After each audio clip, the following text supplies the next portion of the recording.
Darkness floated like ink through the void, undisturbed, silent, eternal. Then the universe tore open. A violent fracture in subspace, jagged and radiant, ripped itself into being above a distant Federation star system. Stars flickered, space pulsed, and something emerged from that wound in reality. At first it was only blinding light, swirling like wildfire. But inside that light rested a human form, falling unconscious into the emptiness of space. He drifted like a comet, surrounded by hovering black spheres that rotated in perfect defense. Truth-seeking orbs moved instinctively, forming a barrier against the vacuum. His body glowed faint gold, chakra leaking from him like radiant mist. He did not breathe. He did not move. Yet he did not die. On the bridge of a starship in the region, sensors screamed to life. Alarms echoed through corridors, and startled officers rushed to stations as their screens filled with erratic readings. The anomaly was unlike anything they had recorded in their history of warp science. The scans identified energies neither chemical nor nuclear, not subspace, not quantum distortion. It looked alive. The unconscious figure drifted closer. Sensors struggled to classify him. His energy signature resembled neither matter nor antimatter. It was something deeper, older, a fundamental force that had no language in Federation science. Life force, chakra, power without physics. To the crew watching him through the viewport, the figure could have been mistaken for a god. Orders were shouted on the bridge.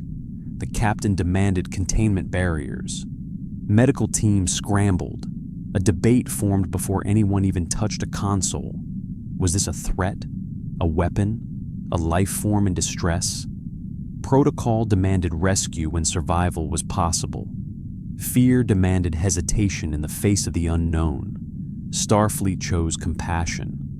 A transporter beam locked onto the unconscious form, barely stabilizing against the swirling barrier of black orbs. Then, with a brilliant flash, the figure was aboard. Naruto Uzumaki breathed in a world of artificial lights and futuristic metal. The transporter pad materialized him, surrounded by astonished officers. His eyes remained closed. His face was calm, youthful, yet scarred with the story of many battles. His tattered cloak bore the faint symbol of two desperate worlds: the shinobi who fought war to achieve peace, and the sage who surpassed death to protect humanity. The truth-seeking orbs hovered around him, humming with quiet menace, reacting to each heartbeat, every breath. They were calm yet ready to annihilate anything that threatened him. The crew dared not approach. Scanners attempted to read his biology, but each pulse of chakra fried their readings. Sparks jumped from consoles. Bioscanners failed. No tricorder could quantify him. It was not fear of the unknown that filled the room. It was awe. They were a spacefaring civilization staring at a power that defied the foundation of their physics. The captain, maintaining composure under threat, stepped closer, choosing diplomacy over panic. He ordered the medical team to stand down and signaled everyone to remain peaceful. He believed that if the crew reacted with hostility, those spheres orbiting the stranger would respond with destruction. Then Naruto's fingers twitched. His eyes opened slowly, pupils narrowing, irises glowing like amber fire. He awoke not with confusion or fear, but with instinct sharpened by a lifetime of war. His body rose slightly, prepared for defense, sensing new presences, new energies, new atmospheres. His senses reached out into the ship with a depth that no telepath in the Federation could ever fully understand. He He felt the emotions of every crew member, their concern, their uncertainty, their anxiety. They were not enemies. There was no killing intent in the air, no murderous chakra, only caution, curiosity, and duty. Naruto exhaled softly, letting tension slip away. The truth-seeking orbs drifted a few feet behind him, no longer hostile, merely watchful. He spoke, voice hoarse, confused, but polite. "Where's Earth? Where's everyone I know?" The captain exchanged uncertain glances with his officers before responding carefully. "This is Earth space, but not the Earth you may know. You're safe. You're on a Federation starship. Can you tell us who you are?" Naruto blinked. He sensed honesty. He sensed worry. But he also sensed respect. He nodded slowly. "My name is Naruto Uzumaki. I don't know how I got here." Medical personnel attempted another scan, but the equipment flickered and died when it analyzed his body. The ship trembled faintly as its warp core pulsed strangely in sync with Naruto's chakra. The chief engineer reported interference in the energy grid. It seemed ridiculous, impossible, absurd. A single person was disrupting systems designed to withstand black holes and subspace storms. The captain tried again. "You're hurt. Do you need medical attention?" Naruto shook his head. "I've survived worse, believe it. I just need answers." He looked around the modern room of metal, holographic screens, advanced technology beyond anything the shinobi world ever dreamed. All his life, he chased peace in a world defined by war. Now he stood in a world defined by science and politics. A world where chakra did not exist. A world where he was alone. His heart ached suddenly. Memories of Sakura, Sasuke, Boruto, Hinata, his village, gone. He did not know if this was death, if he had fallen through time, if he had been torn from reality by the final remnants of divine power.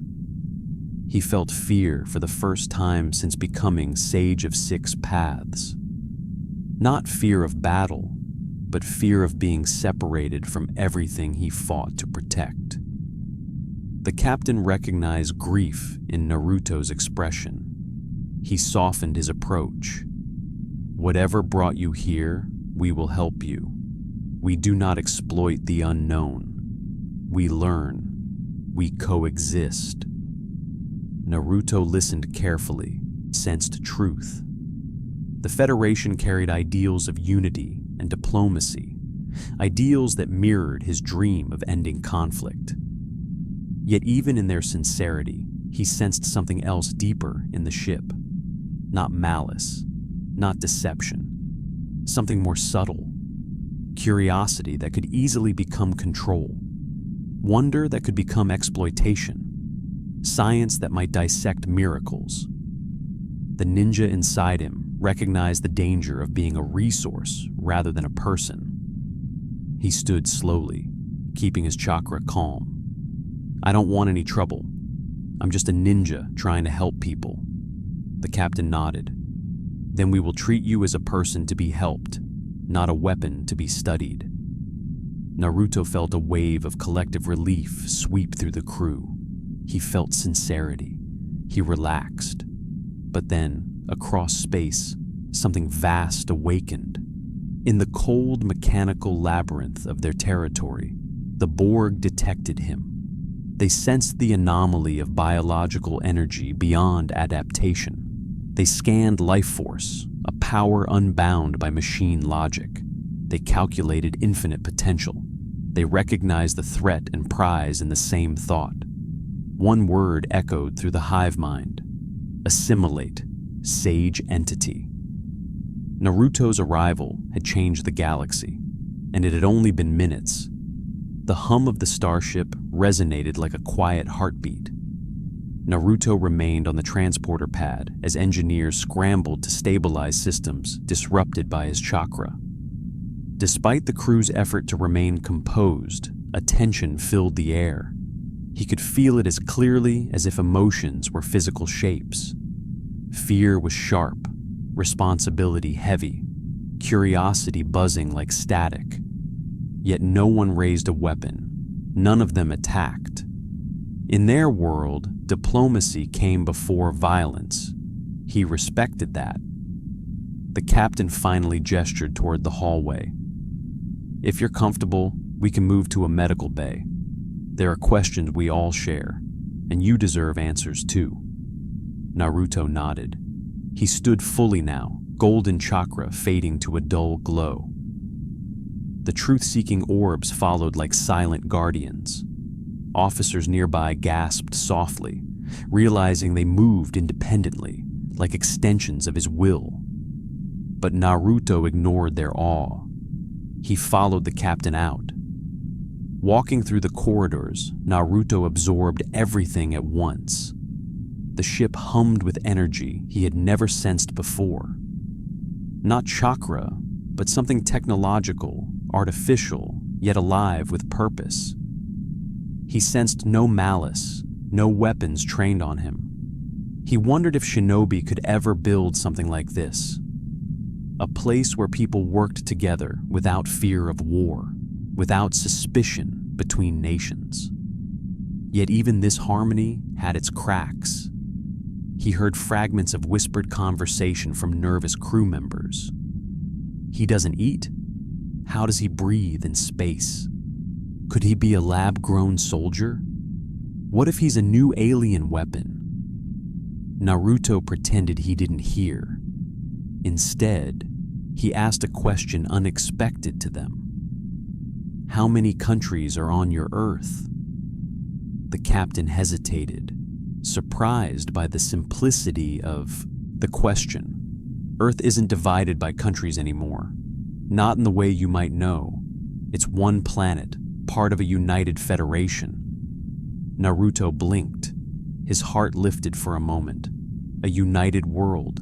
No borders, no clan wars, no villages fighting for resources.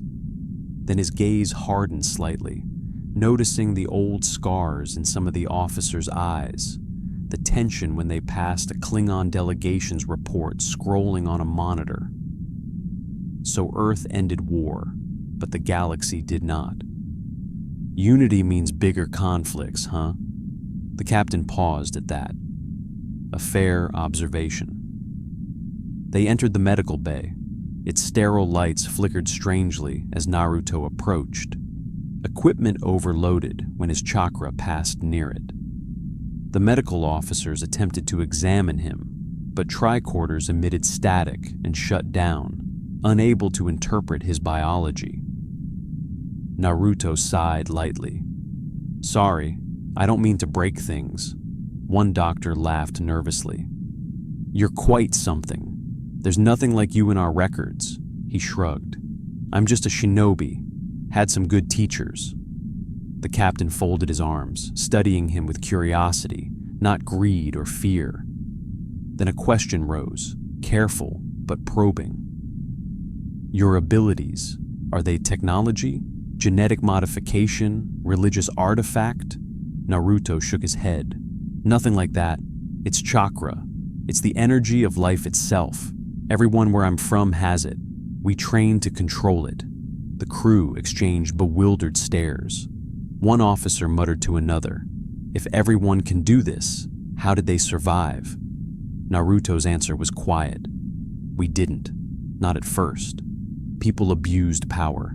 Villages fought. It took everything we had to find peace. For the first time, the crew saw him not as a weapon, but as a survivor of tragedy. A man who fought through centuries of hatred condensed into one lifetime.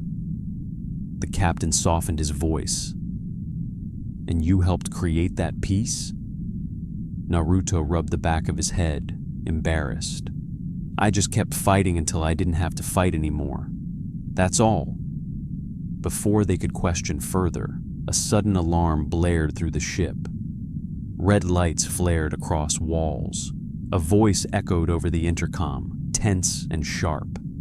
Captain, long-range sensors detecting intercept. Unknown cube signature. Approaching at high warp. The captain's expression hardened instantly. Bridge, now.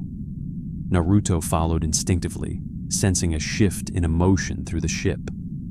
This fear was not curiosity, not uncertainty. This was terror coded in preparation. The crew knew this enemy well. As soon as they reached the bridge, the view screen displayed an ominous shape cutting through space at impossible speed.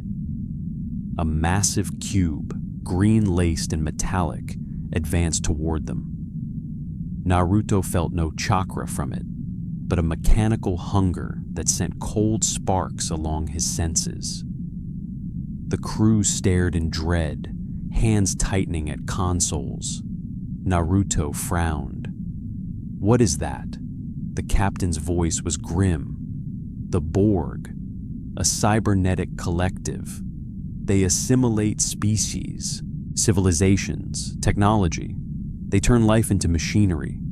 He didn't fully understand, but he sensed intent. Not destruction, absorption, enslavement. A will that forced identity into silence. A prison without hatred, without individuality. A nightmare opposite of shinobi war, where people fought for their beliefs. The Borg destroyed belief itself. Naruto's voice grew tight, serious. "They take people's freedom?" The captain nodded. "Yes, they erase the self." Naruto clenched his fists, his chakra trembled. The truth-seeking orbs vibrated. He whispered to himself, remembering his dream, his vow. No matter what world he was in, he had one promise. "I won't let anyone take freedom away from others. Not ever again." The Borg cube stopped in space. A transmission cut through the bridge like a cold knife. Artificial voices overlapped into a single emotionless tone. Sage entity detected.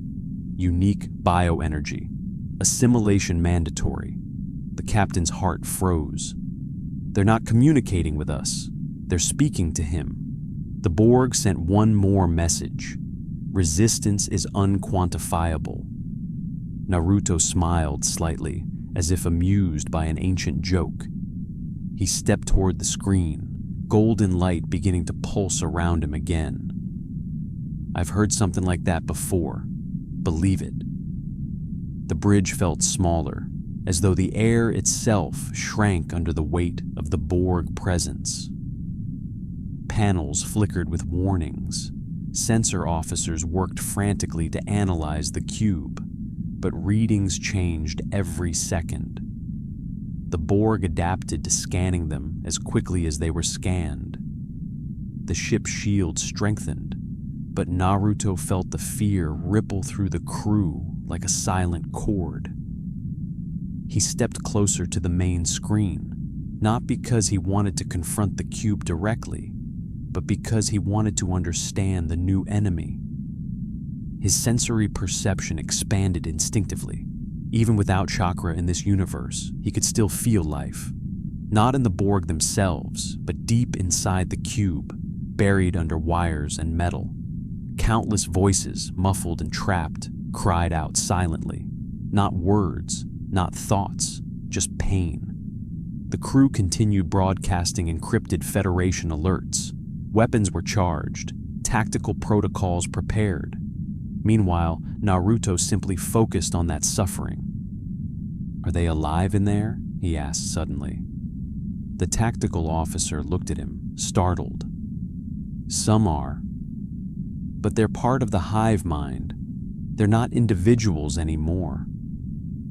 Naruto's brows lowered subtly. "They're not dead, though." "No," the captain answered gravely. "But they're not allowed to exist as themselves. They are absorbed, controlled, their thoughts linked to the collective." Naruto wasn't angry. Not yet. Anger was something he saved for people who chose cruelty. The Borg didn't feel cruelty. They didn't feel anything. Their lack of emotion wasn't cold. It was hollow, like a world with no sun. The captain ordered evasive maneuvers, but the cube blocked their path instantly, as if it predicted their thoughts. Naruto's senses sharpened. So they think together? No leaders? The science officer responded while trying to maintain composure. They share one consciousness. They obey one will, the hive mind. Naruto tapped his chest lightly. That sounds like one person forcing everyone else to be the same. The captain nodded. Except here, individuality doesn't matter at all. They don't see choice as a strength. They see it as disorder. Naruto straightened. A home with no arguments, no opinions, no differences. Some people might think that was peace, but he knew better. Peace wasn't the absence of conflict. It was the presence of understanding. The Borg didn't understand. They erased. He looked once more at the trapped voices in the cube. Machines aren't the problem. The problem is they think they can own life. They think they can own people. A warning flashed across the screen. The Borg were powering an assimilation beam. Naruto felt the ship's anxiety spike. People held their breath. The beam fired. But the moment it touched the hull, something unexpected happened. It fluctuated. Not because of the shields, but because of Naruto's chakra signature inside the ship. The assimilation energy trembled like static struck by lightning. Monitors sparked, sensors glitched. The beam destabilized. The Borg recalculated immediately. The ship shook as nanoprobes began forcing their way into the shield matrix. They weren't trying to break protection. They were trying to override it from the inside. Chakra isn't just life force, Naruto said quietly. It comes from your spirit and your body together. It's your will turned into energy. You can't force it to obey. You can't own it. The captain watched Naruto closely now. Do you think they're drawn to you because of that?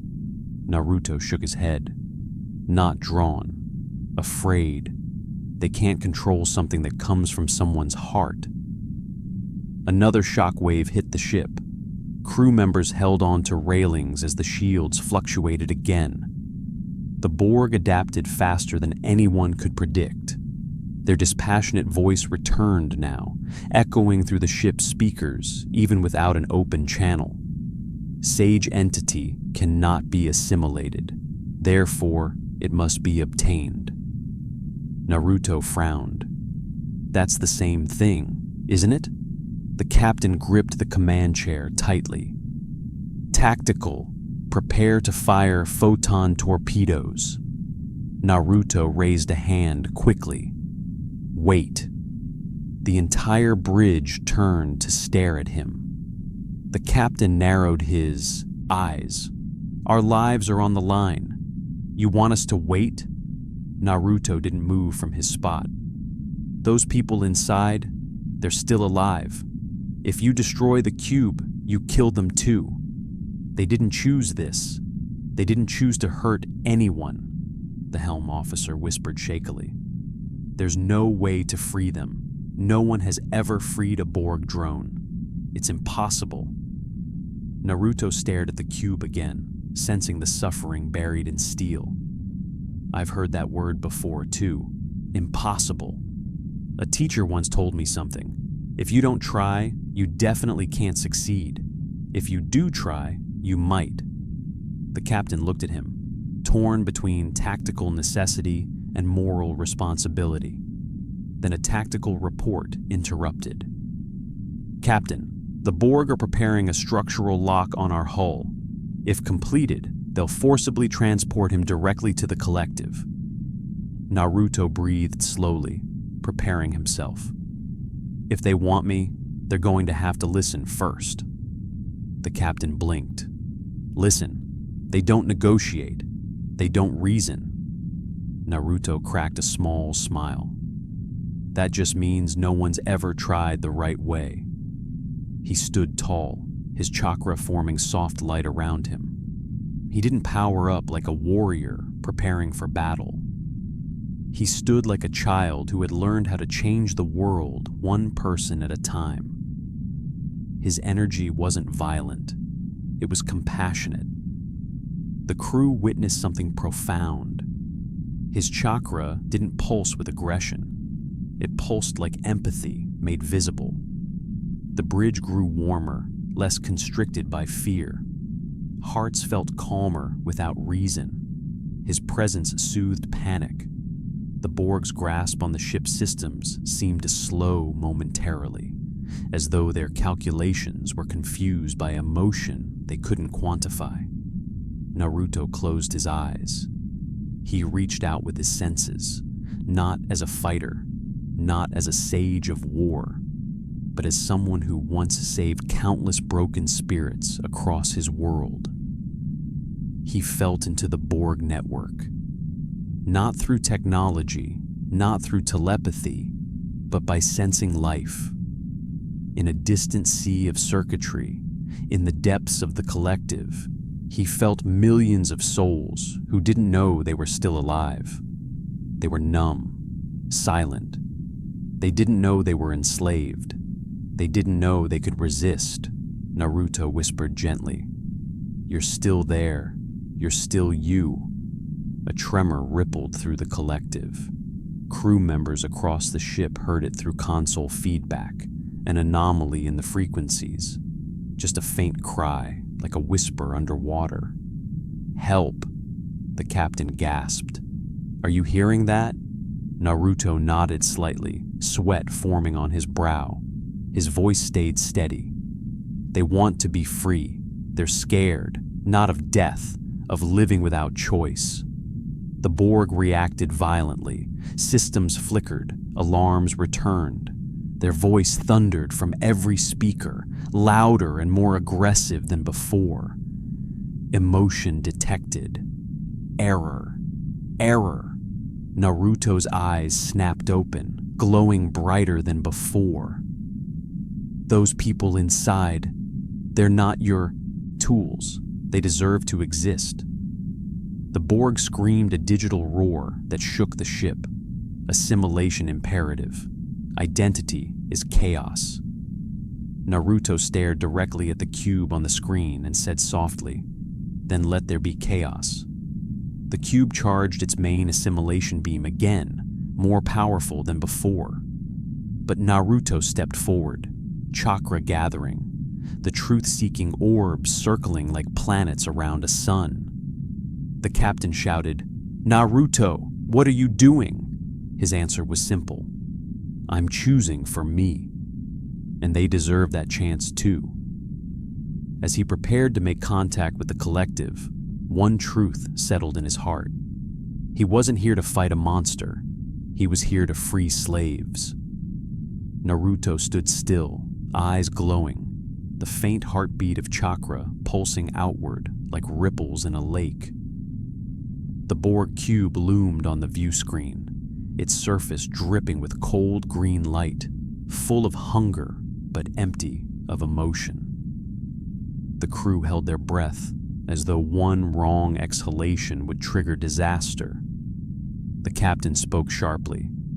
"Naruto, whatever you're planning, we need a strategy that doesn't compromise this ship. We cannot let them take you." Naruto didn't turn. His gaze stayed on the cube. "They don't get to take anything from anyone, not me, not those people inside." The captain felt the weight of those words. He understood that Naruto wasn't simply defending himself. He was protecting strangers, lives they could not even see.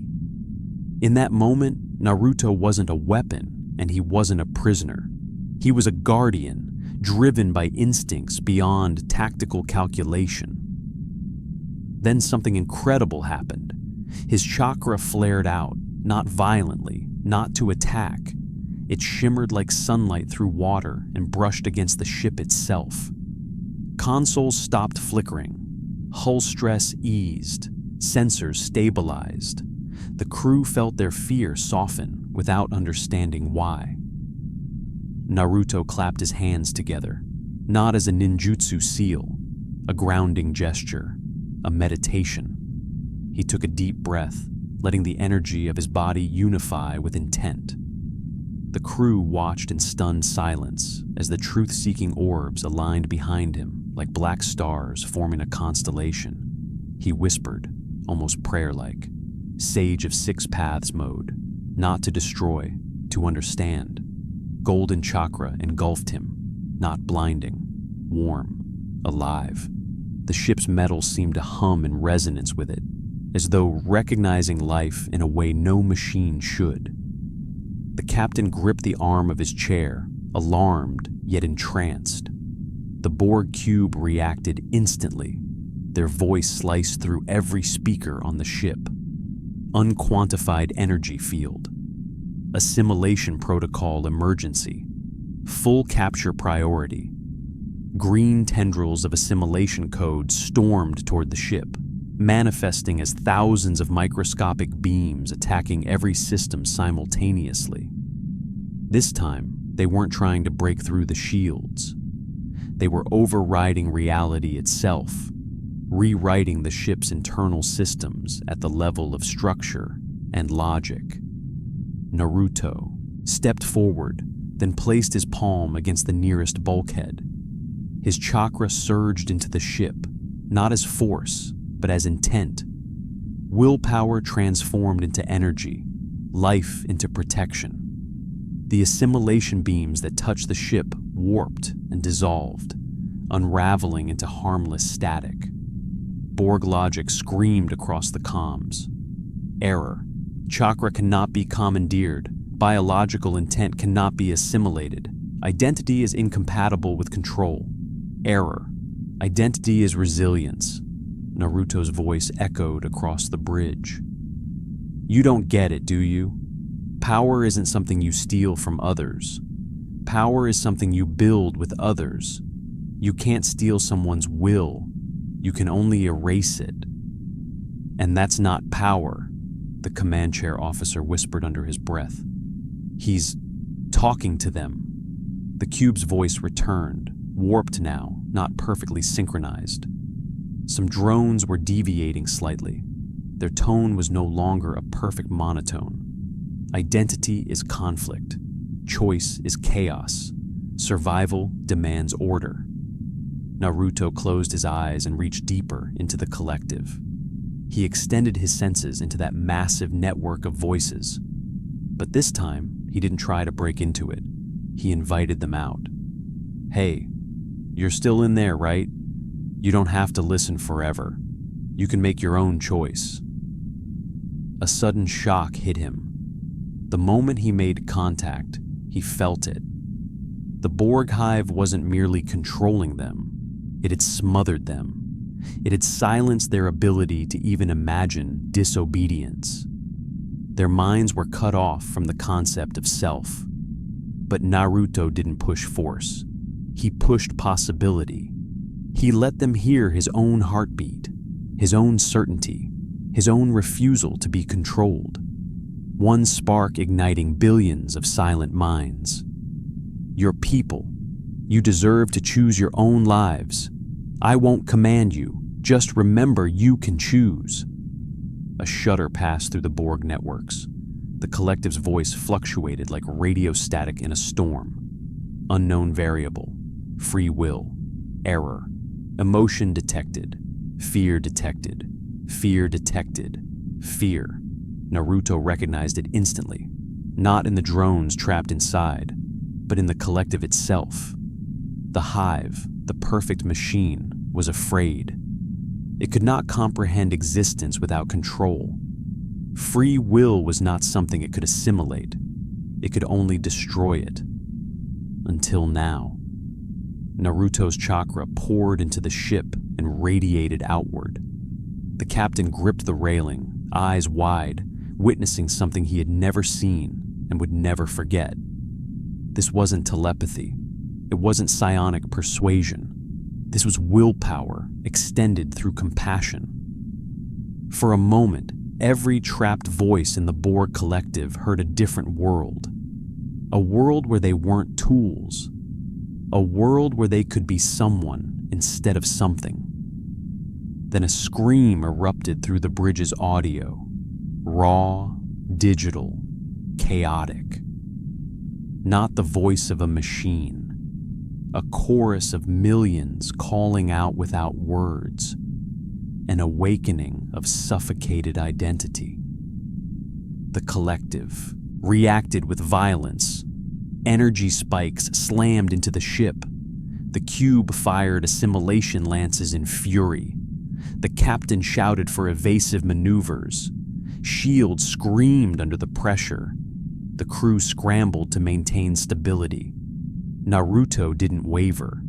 He pressed his palm harder into the metal and spoke without shouting, his voice soft, firm, unbreakable.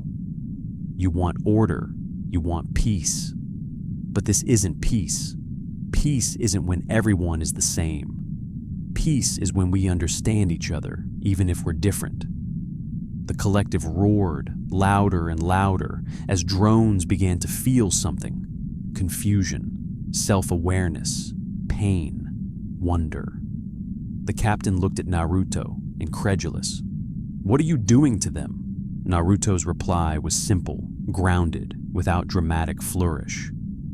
"I'm giving them a choice." Borg systems began to fracture, not physically, but philosophically. The hive mind stuttered, resisting its own evolution. Finally, with a sound much like a mechanical gasp, the collective unleashed a desperate declaration. Identity threatens unity. Unity requires sacrifice.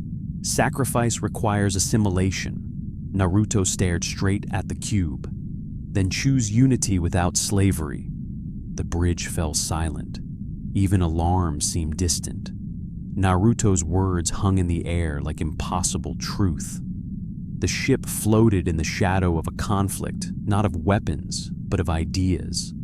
Something in the cube dimmed, like a thought pausing.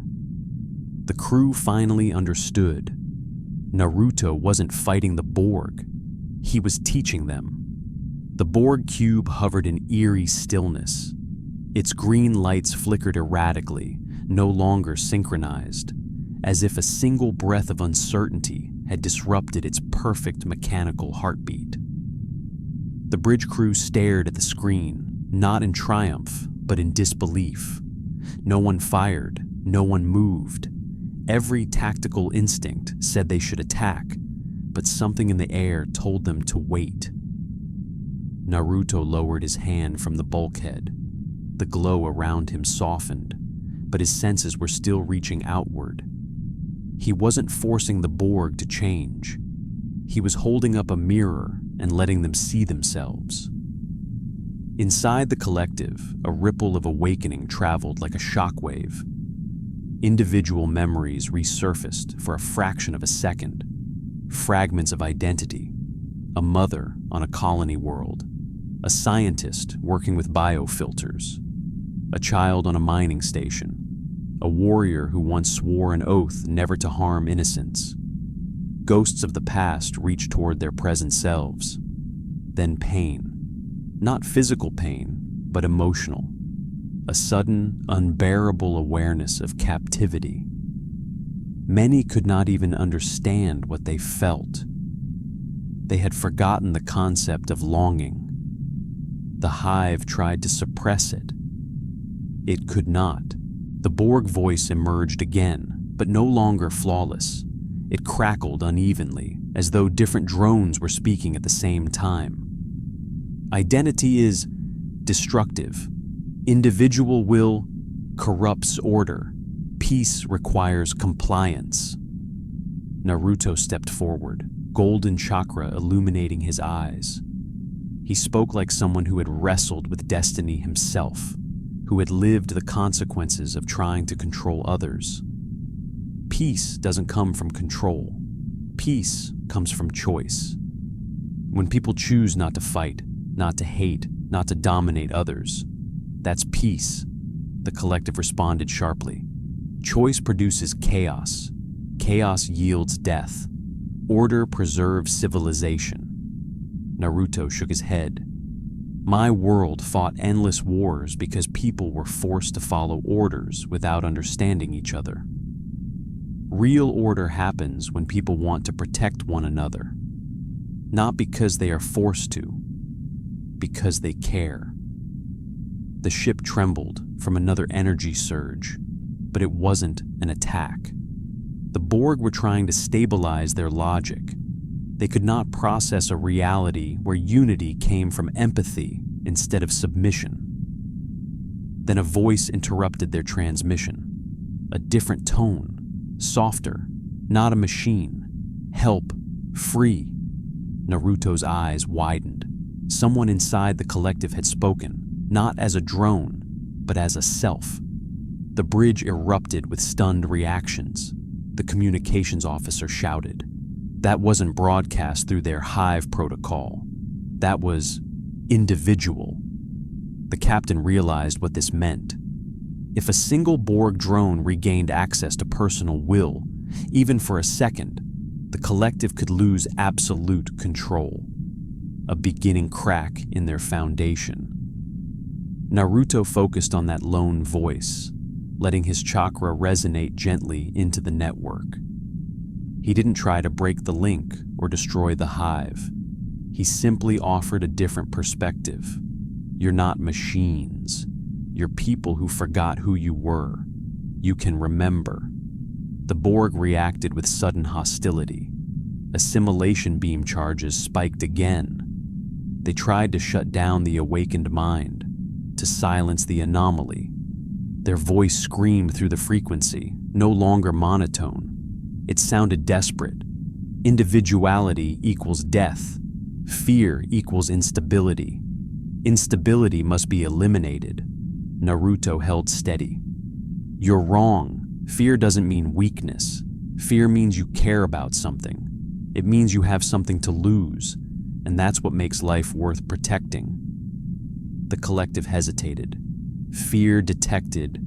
Purpose detected. Contradiction. Naruto took a slow breath and spoke with absolute conviction. I know what it's like to feel alone, to feel like you only exist to be used.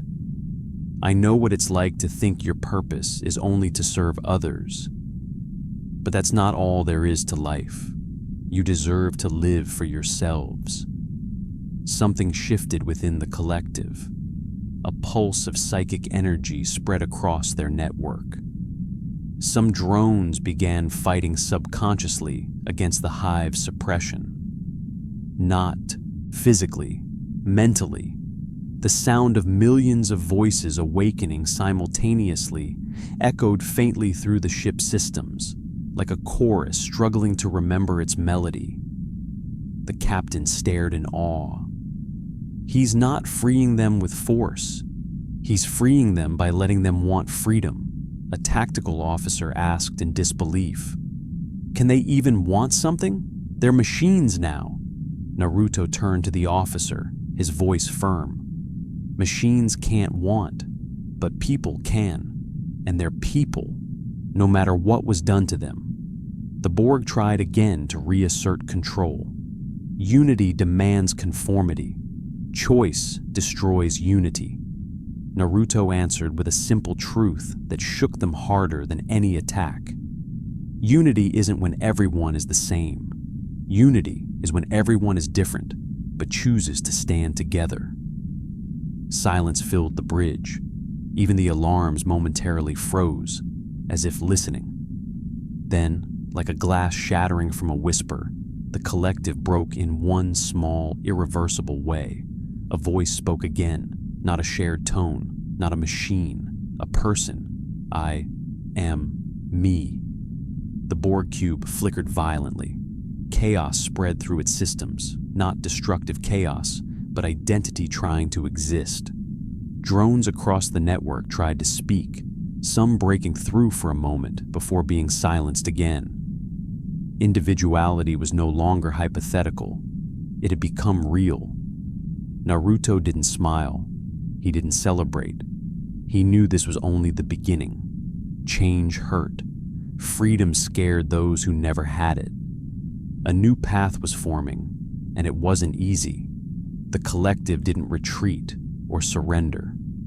Their voice returned, strained, struggling to maintain unity. But for the first time in Borg history, Their words carried uncertainty. "What is unity without assimilation?" Naruto answered gently, as if speaking to a child learning a difficult lesson. "Unity is when no one has to be forced." The collective trembled, as though that idea alone was a storm.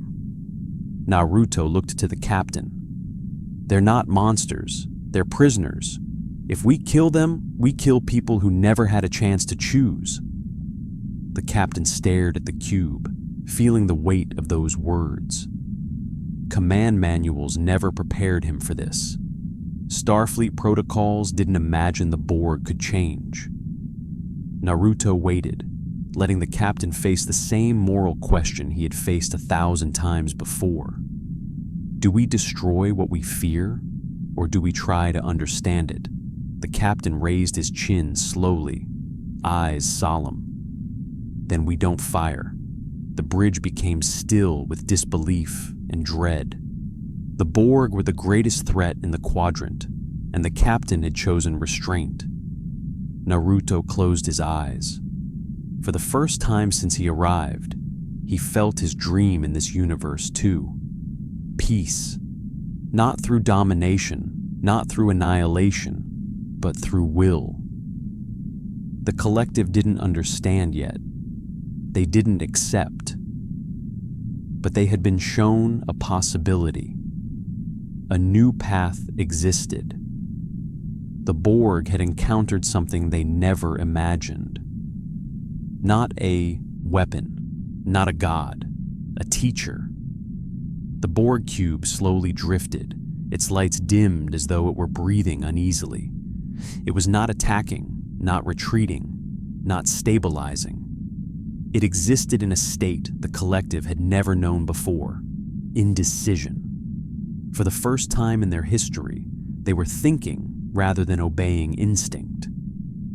The bridge crew watched quietly, feeling a presence in the air that wasn't fear or hostility, but possibility.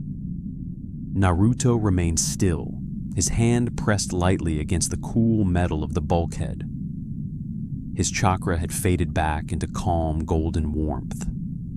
In sage mode, he could still sense the turmoil inside the collective. He could feel their confusion, their resistance, their fear. Not fear of him, fear of themselves. He turned to the captain. "They need time. If we act too quickly, they'll only cling harder to what they know." The captain nodded slowly. His voice was low, weighed heavily by what he had already decided. "Starfleet might not agree with us.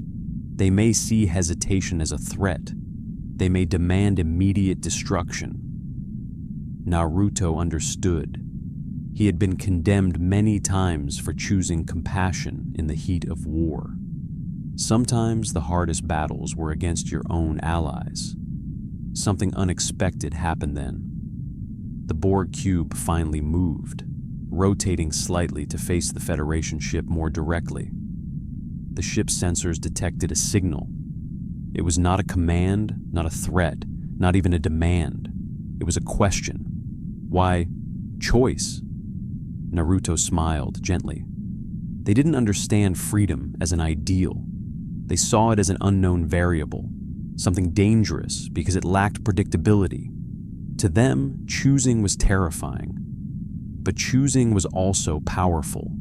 It meant growth, because choice lets you become more than what someone else wants you to be. It lets you decide who you are. The collective responded, their voice fractured between many tones.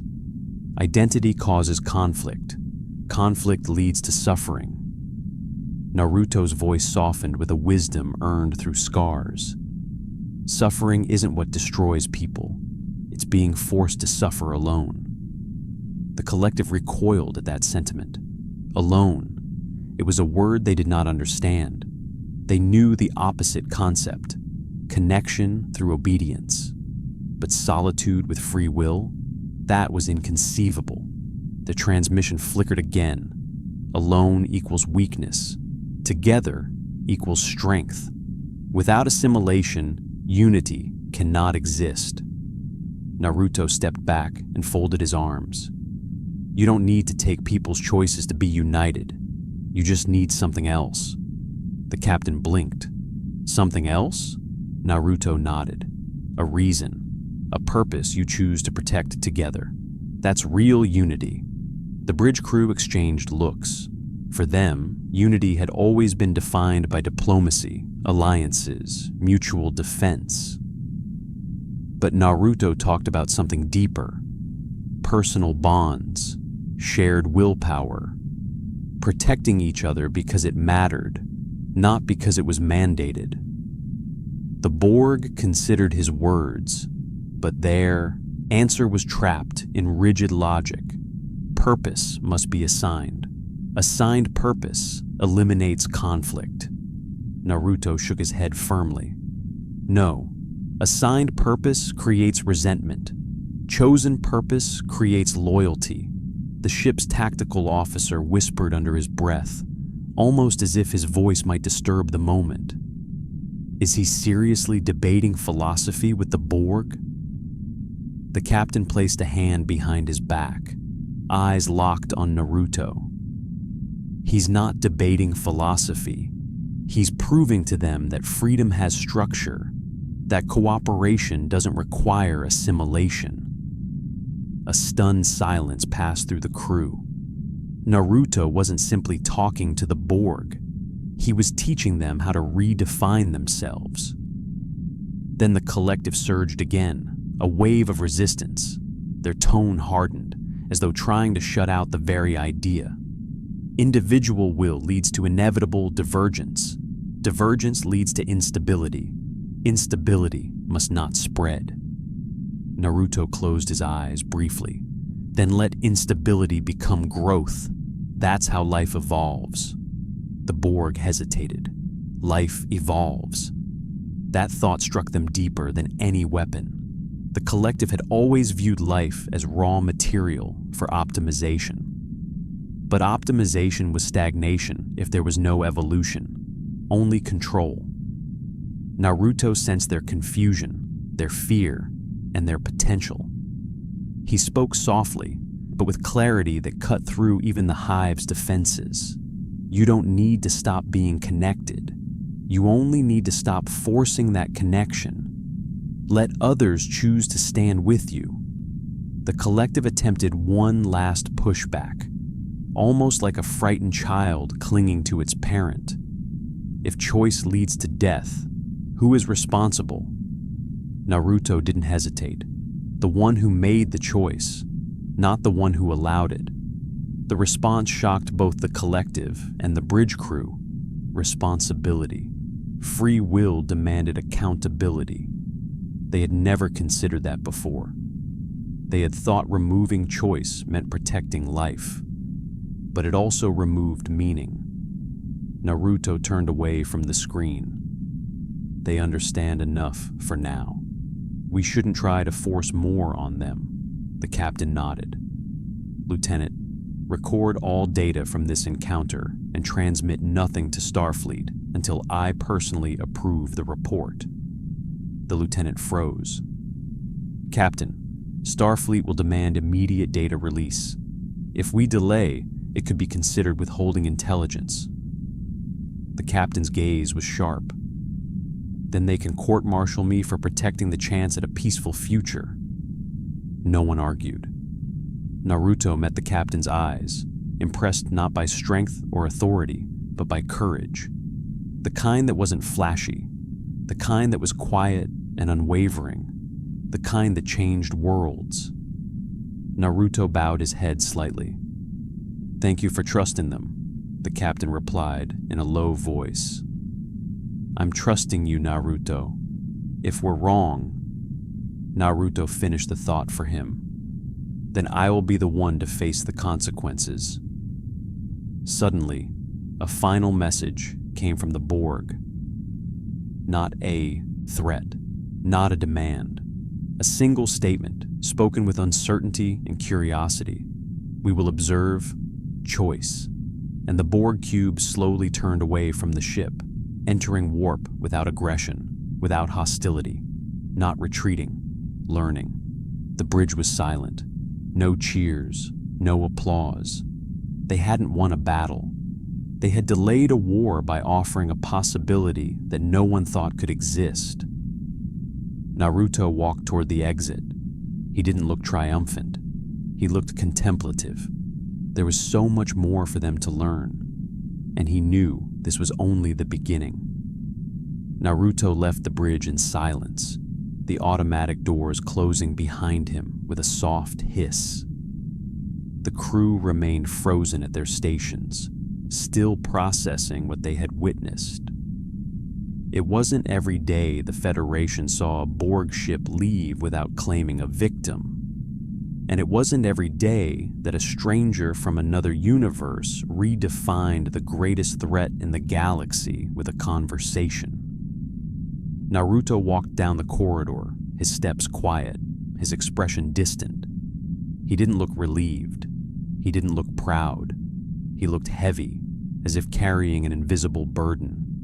He had seen too many people, too many enemies, too many broken souls turn into something worse because no one tried to understand them. This time, he had stopped that transformation, but it would not be the last time this universe tested him. A voice called from behind him. "Naruto, wait." Naruto turned and saw the first officer approaching, a man whose composure had barely cracked since Naruto arrived. He walked with purpose, but his tone wasn't stern. "You did something today that we've never been able to do. Not with diplomacy, not with technology, not with firepower. You reached them." Naruto didn't smile. "I didn't reach all of them, just enough." The officer nodded slowly. "Enough is more than anyone has ever managed." Naruto studied him with sage eyes that read more than words could say. "You're afraid this will cause more problems, aren't you?" The officer didn't deny it. "The Borg don't forget what they learn, even if they evolve. We don't know what that means. Your influence might create something new, something unpredictable." Naruto shrugged lightly. "Good. If they change, it means they're alive." The officer stared at him, confused. "Alive? They're half machine." Naruto shook his head. "Being alive isn't about having a heartbeat. It's about being able to choose a future." That sentiment hung in the air like a revelation. Then the officer spoke again, quieter now. "You said something earlier about understanding what it's like to be used, to be forced to serve someone else's plan. That wasn't just about the Borg, was it?" Naruto looked down the hallway. His voice was calm but heavy. "I was almost turned into a weapon too, not by machines, by people I trusted, by destinies I never asked for. If someone like me can break free of that, so can they." The officer exhaled slowly. "That's not a story many soldiers share." Naruto smiled faintly. "I'm not a soldier. I'm just someone who wants others to find their own way." The two stood in silence until the officer finally extended his hand. "Whatever happens next, you won't face it alone. Not on this ship." Naruto shook his hand. "Thank you." But just as he turned to leave again, an alarm suddenly blared through the ship. The lights shifted to amber, not red. A warning, not a threat. But it was urgent. The captain's voice echoed through the intercom. "All senior personnel to the bridge. Unknown spatial anomaly detected.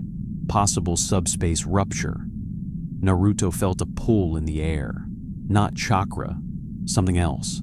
A sensation like ripples across still water. As he stepped back into the corridor, his instincts sharpened. Something familiar, yet unknown. He ran. Not out of fear, but with anticipation.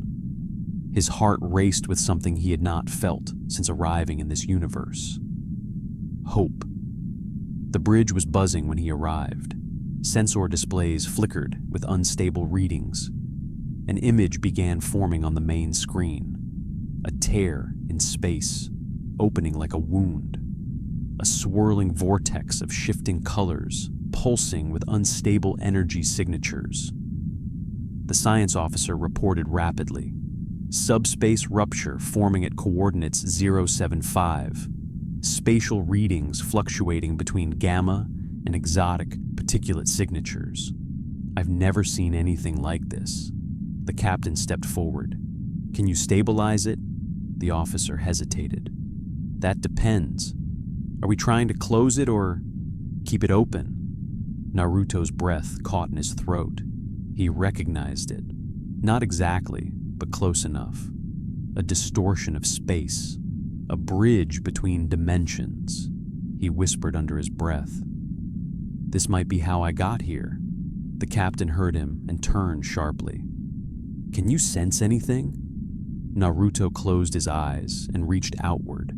Sage mode expanded his awareness into the anomaly. Instead of natural energy, he felt something like it.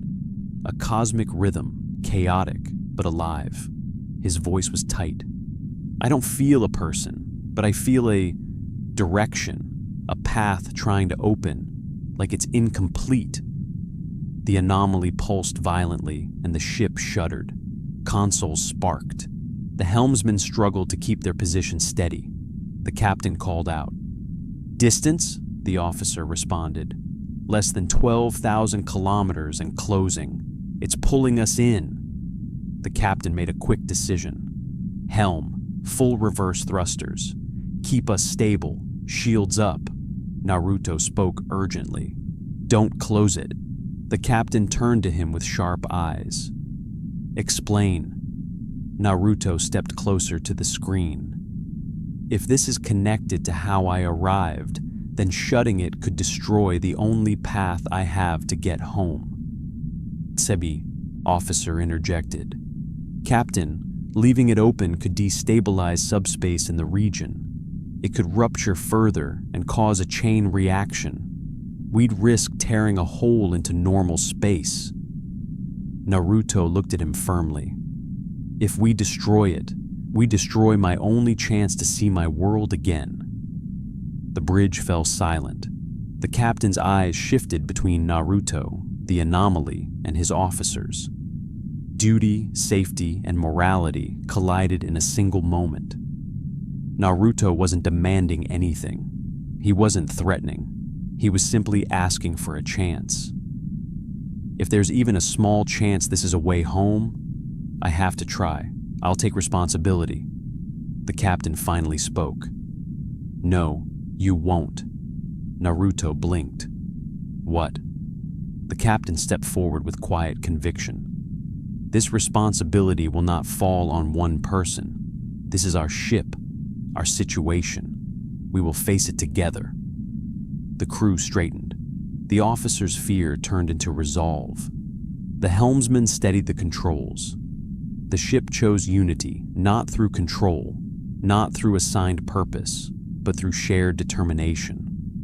The captain issued the order. Science team, stabilize that rupture. Tactical, monitor energy output. Naruto, if this anomaly is connected to you, we'll need your help guiding us through it.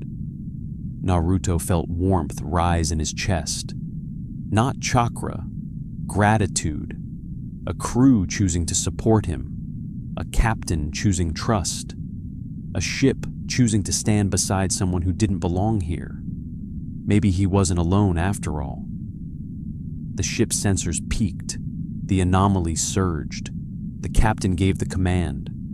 Hold steady. Let's see what awaits us.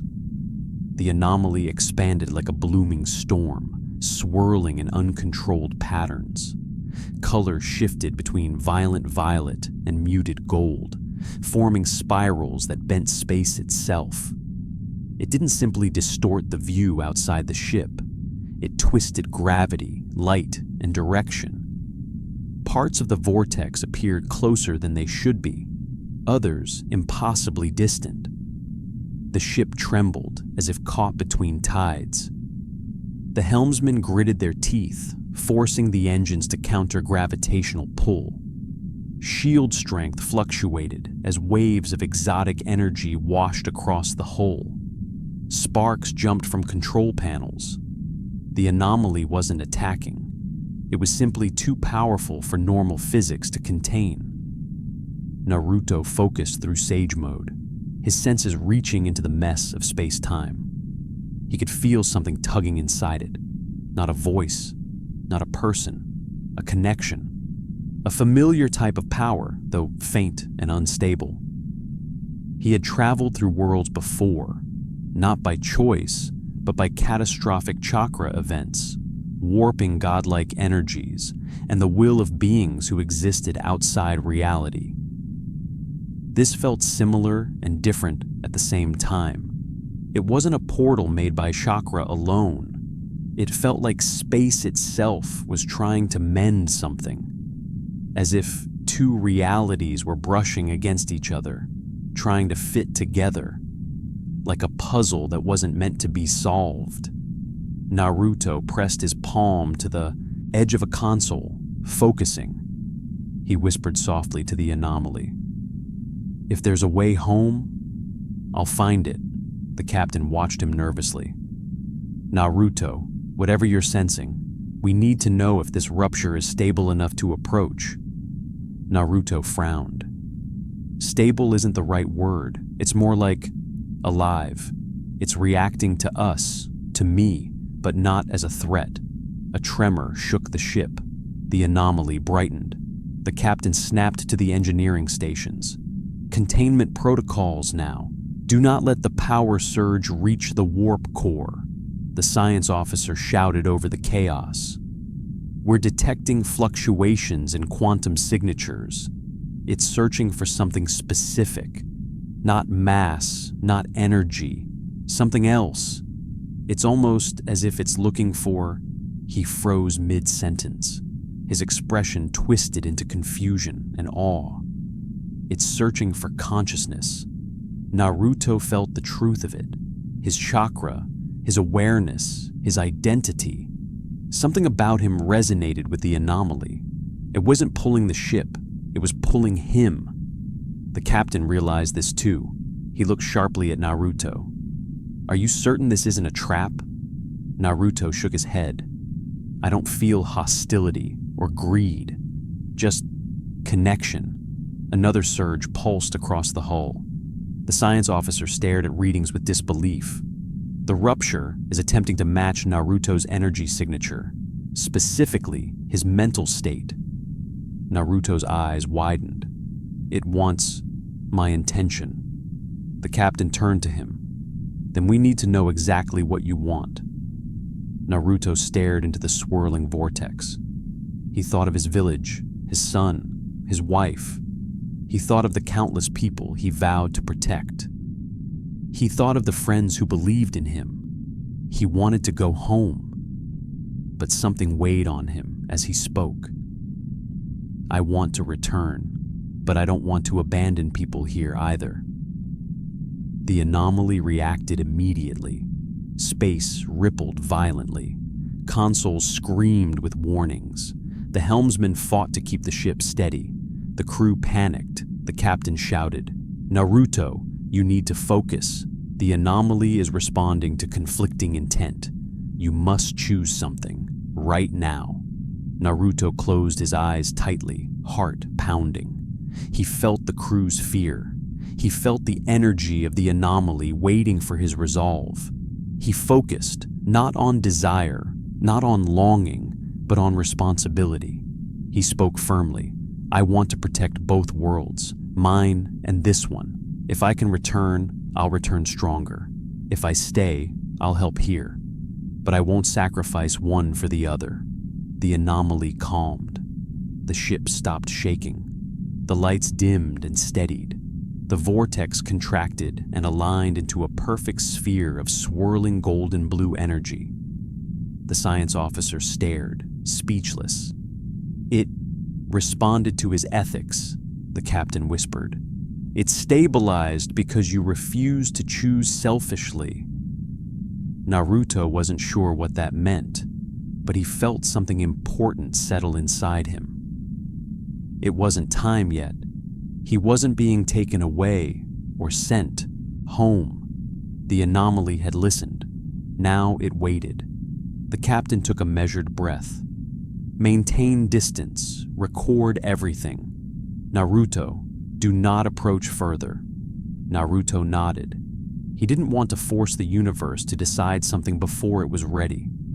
Then something unexpected happened. A signal emerged from within the anomaly. Not a voice like the Borg, not a machine. A frequency so ancient and subtle that communication systems struggled to decipher it. The communications officer frowned.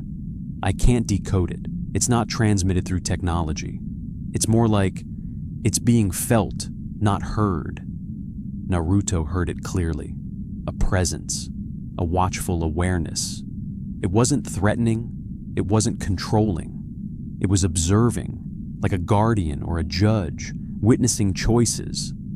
The voice that reached Naruto's mind did not speak a language. It conveyed understanding. You are not done. Naruto swallowed, breathing slowly. I know, the captain asked quietly. Naruto, what did it say? He looked out at the anomaly. It's waiting for me, for my answer, until I'm ready to choose. The captain nodded, accepting the unknown. Then we'll face that choice when the time comes, and not before. The anomaly began to shrink, not vanishing completely, but storing itself in a pocket of space. Still visible, still present, still waiting. The crew exhaled. The immediate danger had passed, but something larger had begun. Naruto stepped back slowly, his expression calm. The universe had given him time. It had given him a mission, both here and back home. He didn't have to choose one world yet. He had to earn both. Hours passed after the anomaly calmed. Repairs began across the ship. Engineers crawled along panels. Medical officers checked on shaken crew. The captain filed preliminary reports, carefully wording them to avoid panic or misunderstanding. The anomaly remained outside, distant yet visible, a golden blue reminder that the universe had suddenly become more complicated. Naruto sat quietly in a small observation lounge, separated from the bustle of the crew. A large window stretched above him, revealing stars stretching into the dark sea beyond. His reflection overlapped with their light, his eyes glowing faintly with leftover chakra. He didn't feel triumphant. He didn't feel safe. He felt responsibility. Even in this peaceful moment, he wasn't sure how much of the future he had changed simply by existing here. A door slid open behind him. The captain entered slowly, standing beside him at the window. For a while, they said nothing. Both watched the anomaly like one might watch a storm. Finally, the captain spoke softly. You said, you want to protect both worlds? Naruto nodded. Yeah, I don't want to choose just one. The captain studied him carefully. Most people would have chosen their home without hesitation. Naruto sighed quietly. I had a time in my life when I thought the world only needed to revolve around me. But I learned something. If I only protect what's mine, then I am no different from people who start wars to protect only themselves. The captain looked at him with a mixture of respect and sadness. Starfleet has dreamed of that kind of philosophy for centuries. But more often than not, we find ourselves forced to choose a smaller good just to survive. Naruto turned to look at him.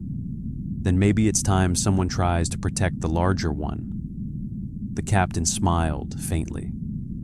It's a noble thought, Naruto, but noble doesn't mean easy. Sometimes we can't save everyone.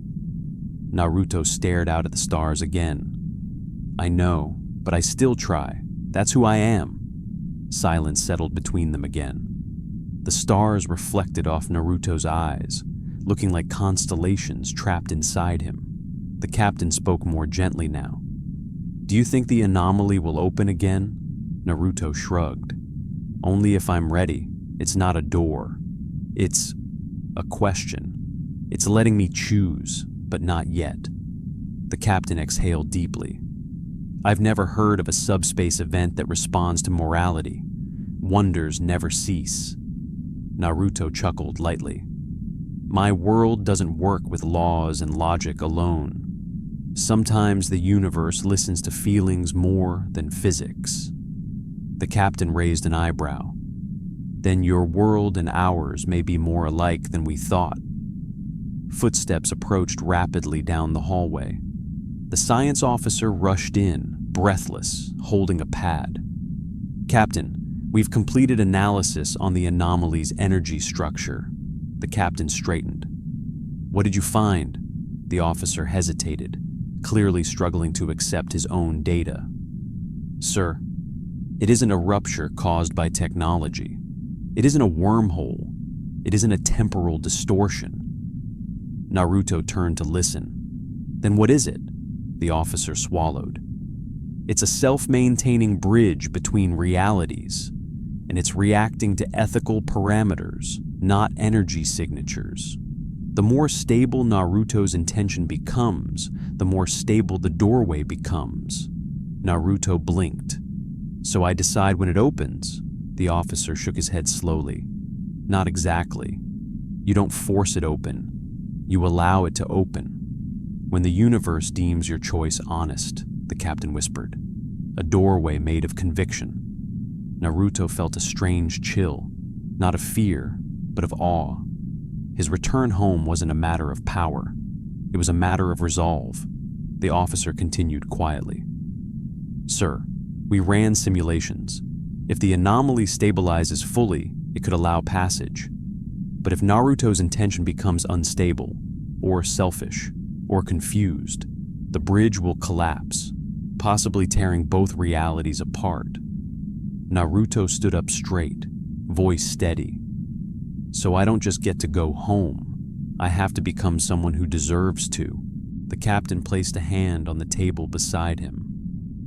That's a heavy burden to carry. Naruto shrugged. I've carried worse, and I haven't broken yet. Yet even as he joked, both the captain and the officer noticed the weight behind his words. He wasn't saying he was unbreakable. He was saying he would keep going, even if he broke. The officer cleared his throat. There's another complication. The anomaly is emitting a trace field. Not dangerous, but detectable. Naruto frowned. Detectable by who? The officer's face darkened. Everyone. The captain's expression hardened. Klingons, Romulans, Cardassians, and the Borg. Naruto stared out the window again. If others come looking, they'll want to control it. The captain nodded grimly. And if they learn that you are the key, they'll want to control you. Naruto snorted softly. They can try. The captain looked at him seriously. They won't try to overpower you by force. They'll use politics, diplomacy, promises, manipulation. They'll make you choose sides. Naruto's eyes narrowed. Then I won't choose a side. The captain placed a hand on his shoulder. Sometimes choosing no side is the most dangerous choice. Everyone wants something. People who don't pick a side become tools anyway, because others will try to use them as symbols. Naruto stared at the stars, understanding deeper than before. He had escaped being a weapon in his world. Now the galaxy might try to turn him into one again, not through war, but through negotiation. He finally spoke, voice firm. Then I'll choose a side. The captain raised an eyebrow. Which one? Naruto answered without hesitation. The side that protects everyone. The captain smiled, almost proudly. Then let's see who in this galaxy is ready to stand on that side with you. Word spread faster than warp travel. The anomaly became the center of speculation across the quadrant. Data signals leaked. Long-range scans detected irregularities, and suddenly The ship was no longer alone in its quiet orbit. Other factions began noticing the disturbance, and the currents of politics shifted like invisible waves. The crew spoke less. Their eyes were sharper. Every decision mattered. Naruto didn't need ears to feel the tension. He sensed it in the air the same way he sensed a battlefield before a war. Only this time, no one was brandishing a weapon. The weapons here were proposals, negotiations, demands from governments that hadn't even arrived yet. He walked through the halls of the ship as if he were walking through a village on the brink of conflict. The engineers whispered about foreign ships. The tactical officers rehearsed defensive maneuvers they hoped they wouldn't need. The captain barely left his ready room, transmitting carefully phrased messages to Starfleet Command, trying to delay them without sounding insubordinate. Naruto stepped into the captain's office. The door shut behind him quietly. The captain sat at his desk, facing a star map filled with blinking markers. Each one represented a ship altering course toward their location. Naruto didn't need to ask. He already understood. "They're coming for the anomaly," he said. The captain nodded, weary. "And for you," Naruto leaned against the wall, arms folded.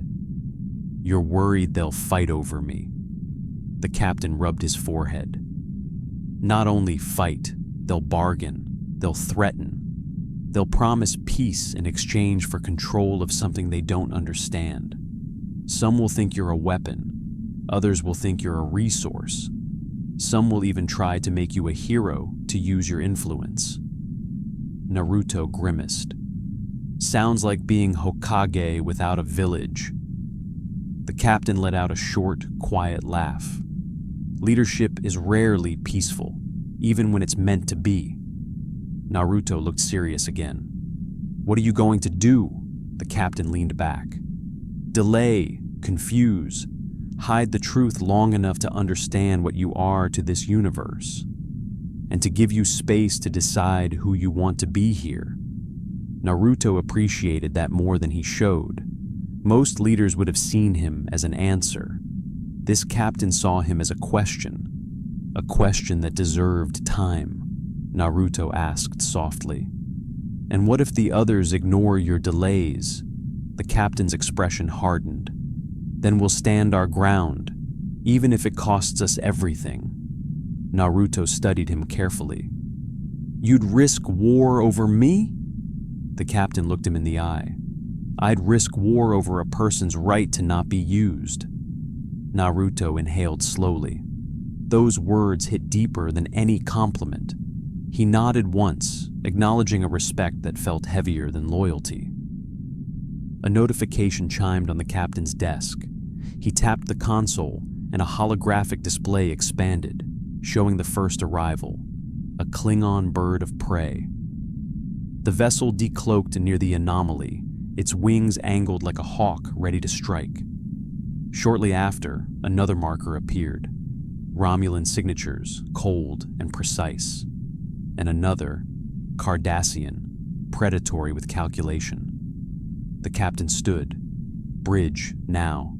Naruto followed without needing to be asked. The ship's officers snapped into position as the two entered.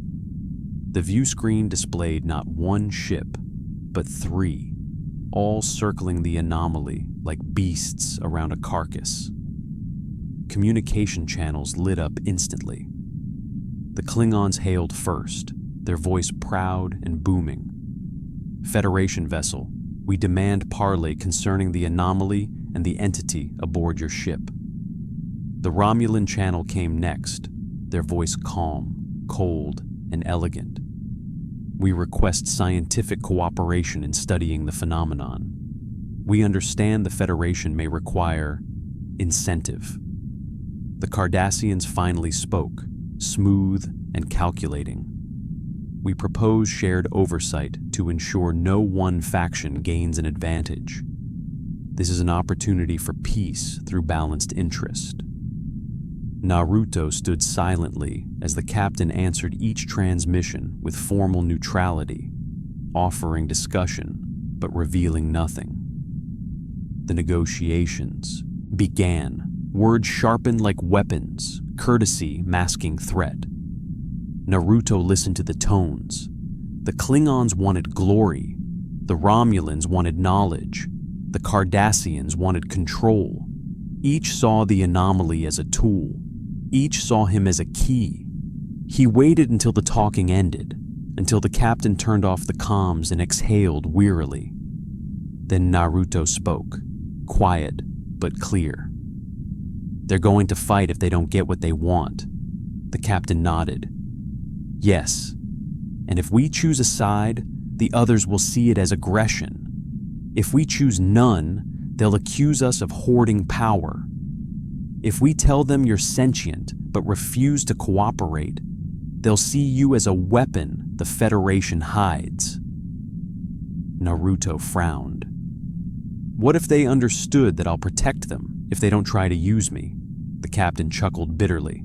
"Politics doesn't trust promises. It only trusts leverage." Naruto nodded, thinking aloud. "Then maybe I need to show them not promises, not words, but intent." The captain raised an eyebrow. "And how would you do that?" Naruto smiled, almost mischievous.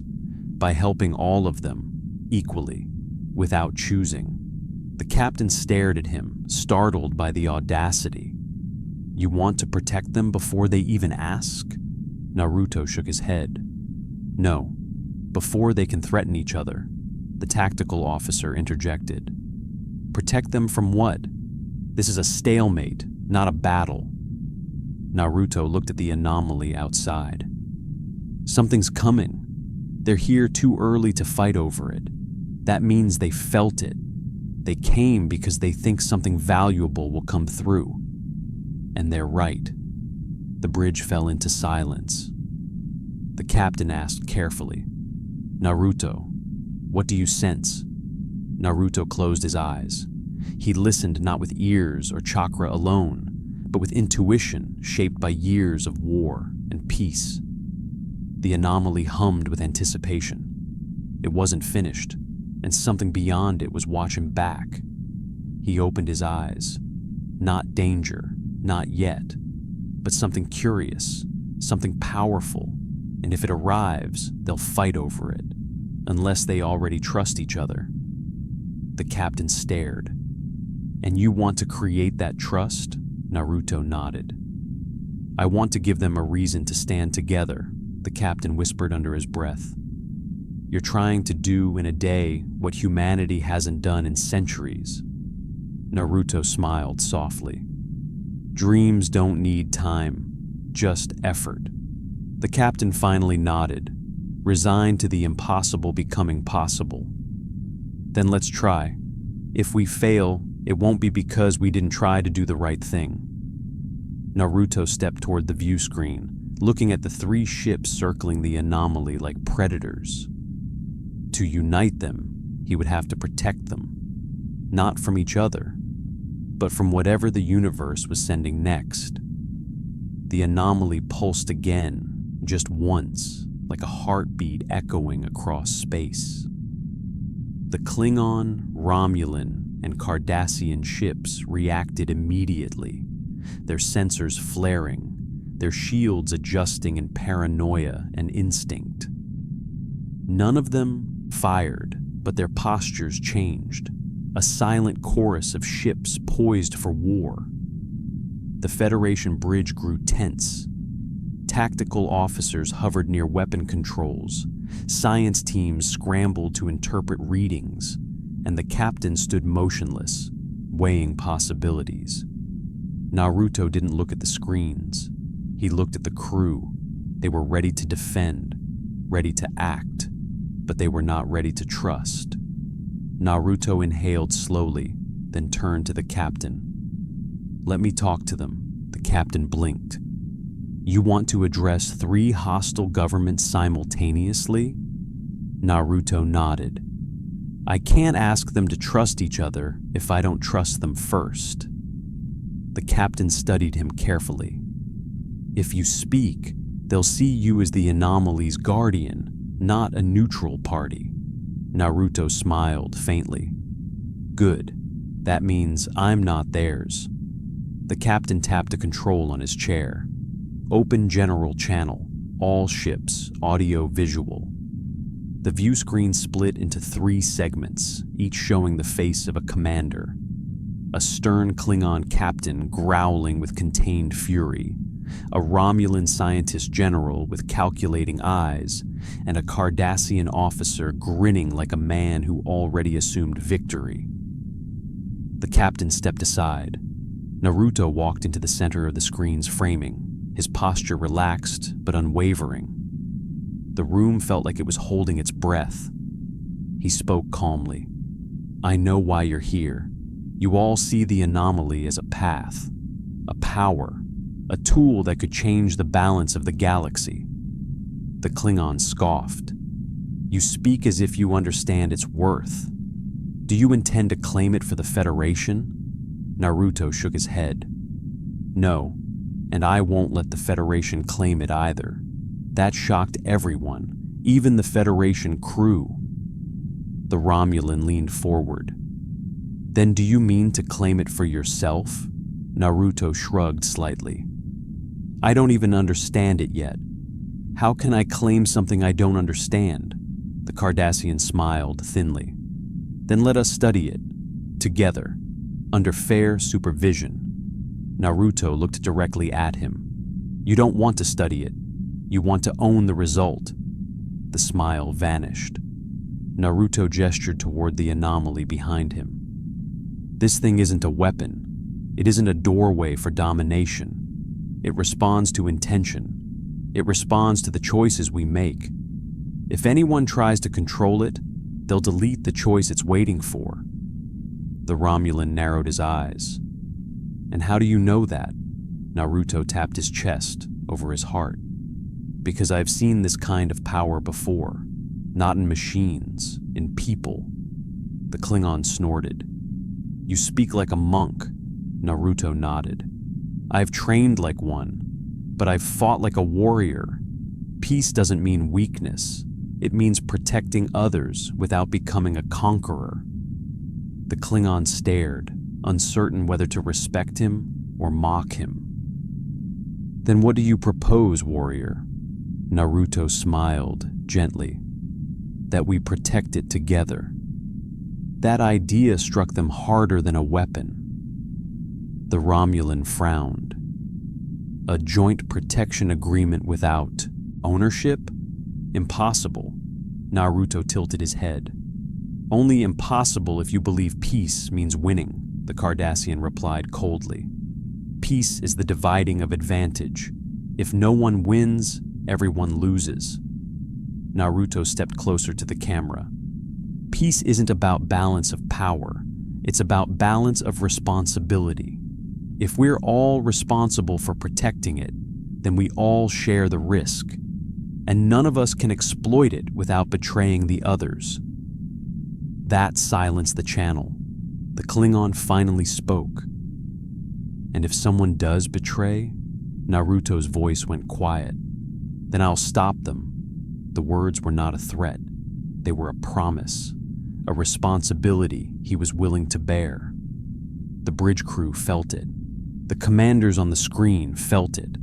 The Cardassian asked cautiously, "Who are you to make that vow?" Naruto answered with simple honesty. "I'm someone who protects people. That's all I've ever been. I don't rule. I don't control. I make sure people get to choose their own path." The Romulan studied him intently. "You speak as if choice itself is a weapon." Naruto shook his head. "Choice is freedom, and freedom is worth protecting more than power." The Klingon stared at him with the eyes of a warrior evaluating another. "You would stand between empires to protect freedom?" Naruto nodded. Every time, the Klingon slowly straightened. "Then perhaps we stand with you today, not as allies, but as witnesses, the Cardassian grudgingly added. If this anomaly threatens the quadrant, we all suffer. If it benefits only one, we all fall. So for now, yes, joint vigilance. The Romulan finally conceded. Then we observe, we learn, but no one commands. Naruto nodded. Good. Then none of us are enemies today. The channel fell silent for a few seconds. Then each commander gave a short, formal nod, signaling reluctant agreement. The Federation captain closed the channel slowly, then looked at Naruto. You didn't negotiate with them. You invited them to choose. Naruto shrugged. People don't like being forced. They like being respected, even the ones who pretend not to care. The crew stared at him with a type of wonder that felt new. Not fear, not awe, respect. The kind given to someone who changed the rules without violence. The captain smiled faintly. You do realize what you just did, don't you? Naruto tilted his head. I stopped a fight before it started. The captain shook his head. You turned 3 rival governments into joint guardians of something none of them understand. Naruto smiled. Then we're all students now. The captain exhaled, almost laughing. And who is the teacher?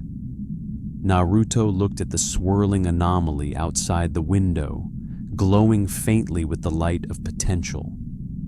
Something bigger than all of us. Days passed.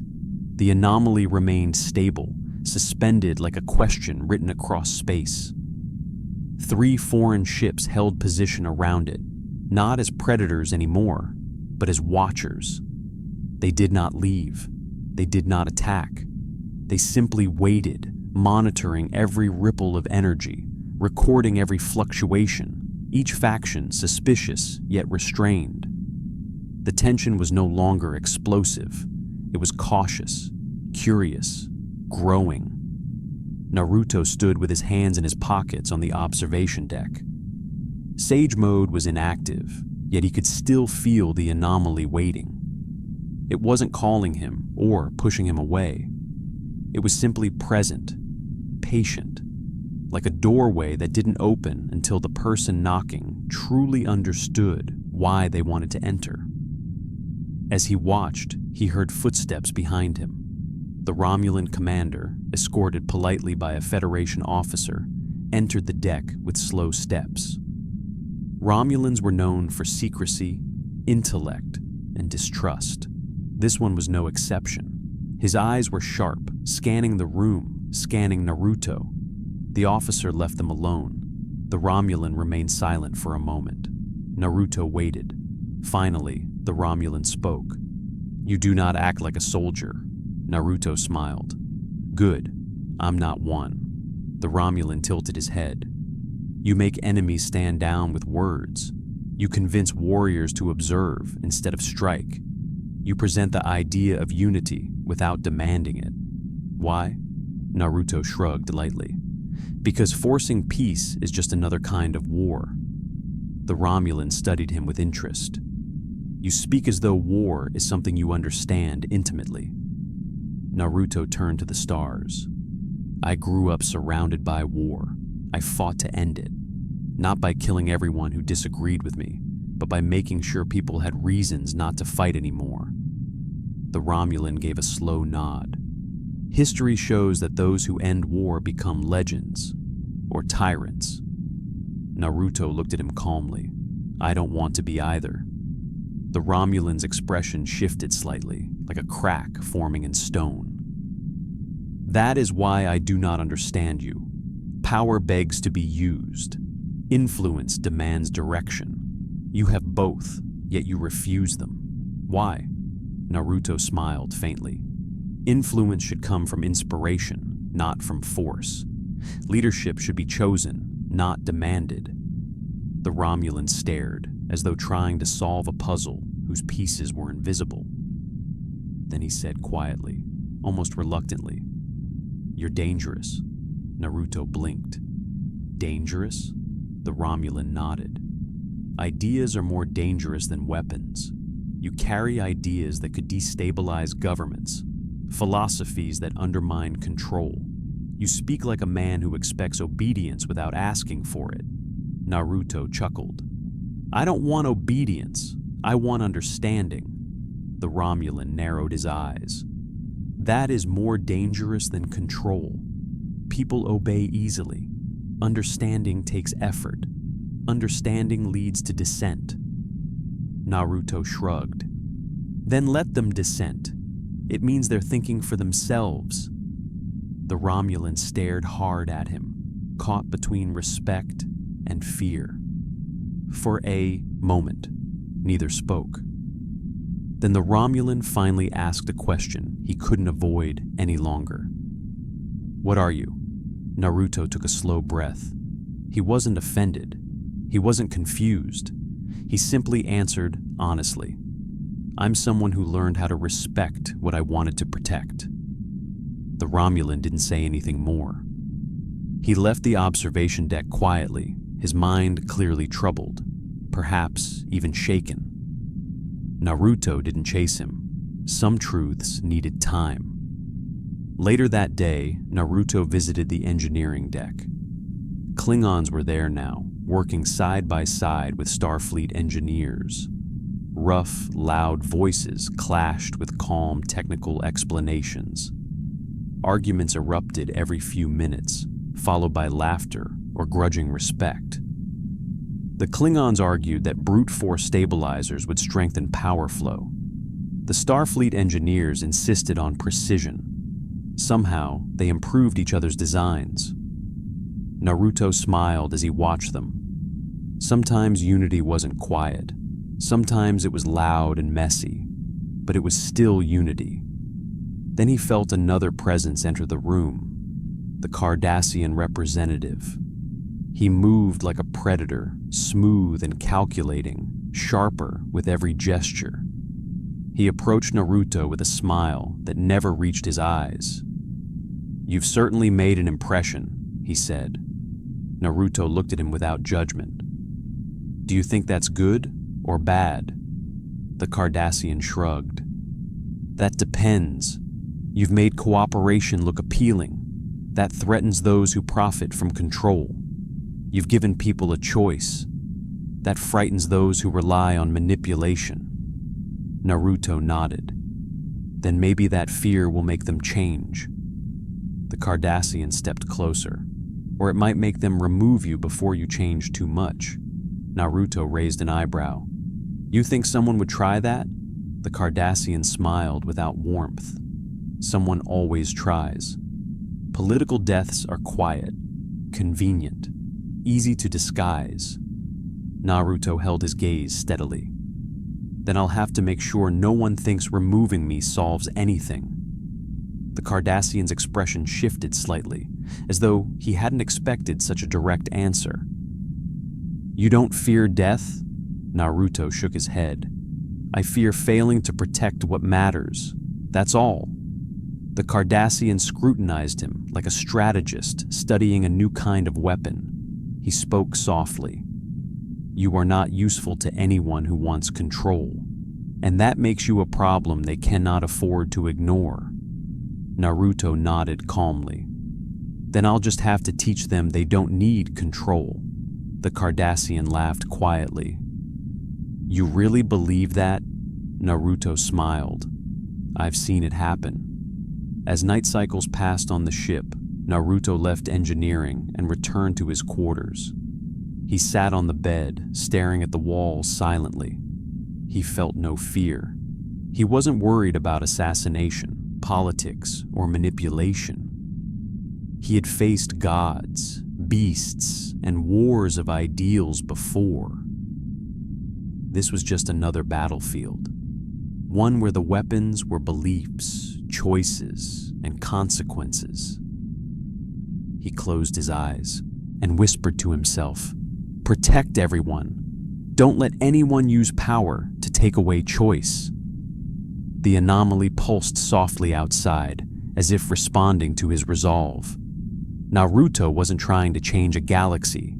He was trying to give it a chance to change itself. Days turned into a rhythm. Delegates from 3 rival governments walked Starfleet corridors. Engineers shared calculations with warriors who barely believed in science. Scientists debated ethics with diplomats who saw morality as a bargaining chip. They ate together in the mess hall, exchanging strange stories of worlds separated by ideology and fear. Naruto moved among them like a quiet center point, not leading, not commanding, but anchoring. People noticed that fights stopped when he entered a room. They noticed that decisions felt less dangerous when he listened to them. No one could explain it.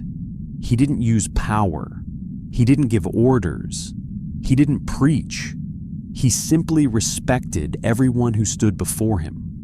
That respect changed them, but tension still existed. It was low, quiet, waiting.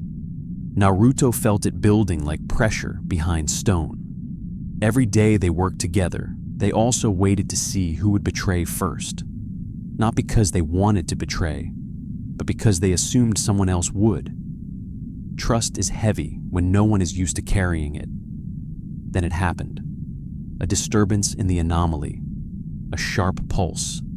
Not dangerous, not destructive, but loud. A signal cracked through every system.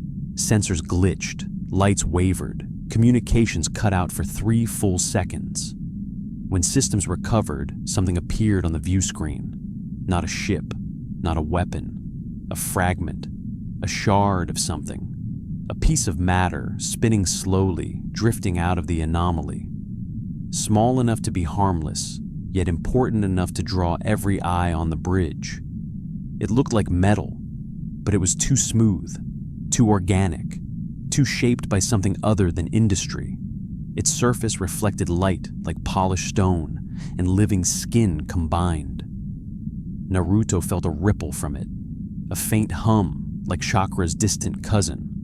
Not alive, but carrying memory. Purpose, the science officer whispered. What is that? Naruto felt his heartbeat slow. Something inside him recognized it. Not from experience, from instinct. The anomaly hadn't released something random. It had delivered something deliberate. The Klingon ship immediately hailed. Do not touch the object. We will retrieve it. It could be a weapon or a challenge sent through battle. The Romulan ship followed instantly. Romulan scanners will analyze it safely. Federation hands must not contaminate unknown technology. The Cardassians added, smooth and calculated. This must be handled by a neutral committee. We propose joint custody of the artifact. The bridge exploded with diplomatic noise. Naruto barely heard them. He felt something different. A call, faint and curious, emanating from the shard. The captain finally cut through the noise with authority. Silence. The Federation will not make unilateral moves. We will retrieve the artifact with complete transparency. And Naruto nodded before the captain could finish. I'll go with it. The captain hesitated. He had planned to ask, but Naruto offered willingly. The crew relaxed slightly, though no one truly felt safe. Preparations were made. A small shuttle left the ship, Naruto aboard with 2 Federation officers. They retrieved the shard using containment fields and anti-gravity clamps. The moment it entered the shuttle, everyone felt it, an invisible gravity of meaning, like a message waiting to be read. Back on the ship, it was placed in a secure research chamber. Representatives from every faction watched behind a protective field. Naruto stood closest, studying the object. It didn't emanate malicious energy. It didn't radiate threat or hunger. It felt like possibility. The Romulan scientist leaned forward. It's composed of matter not native to any known quantum state.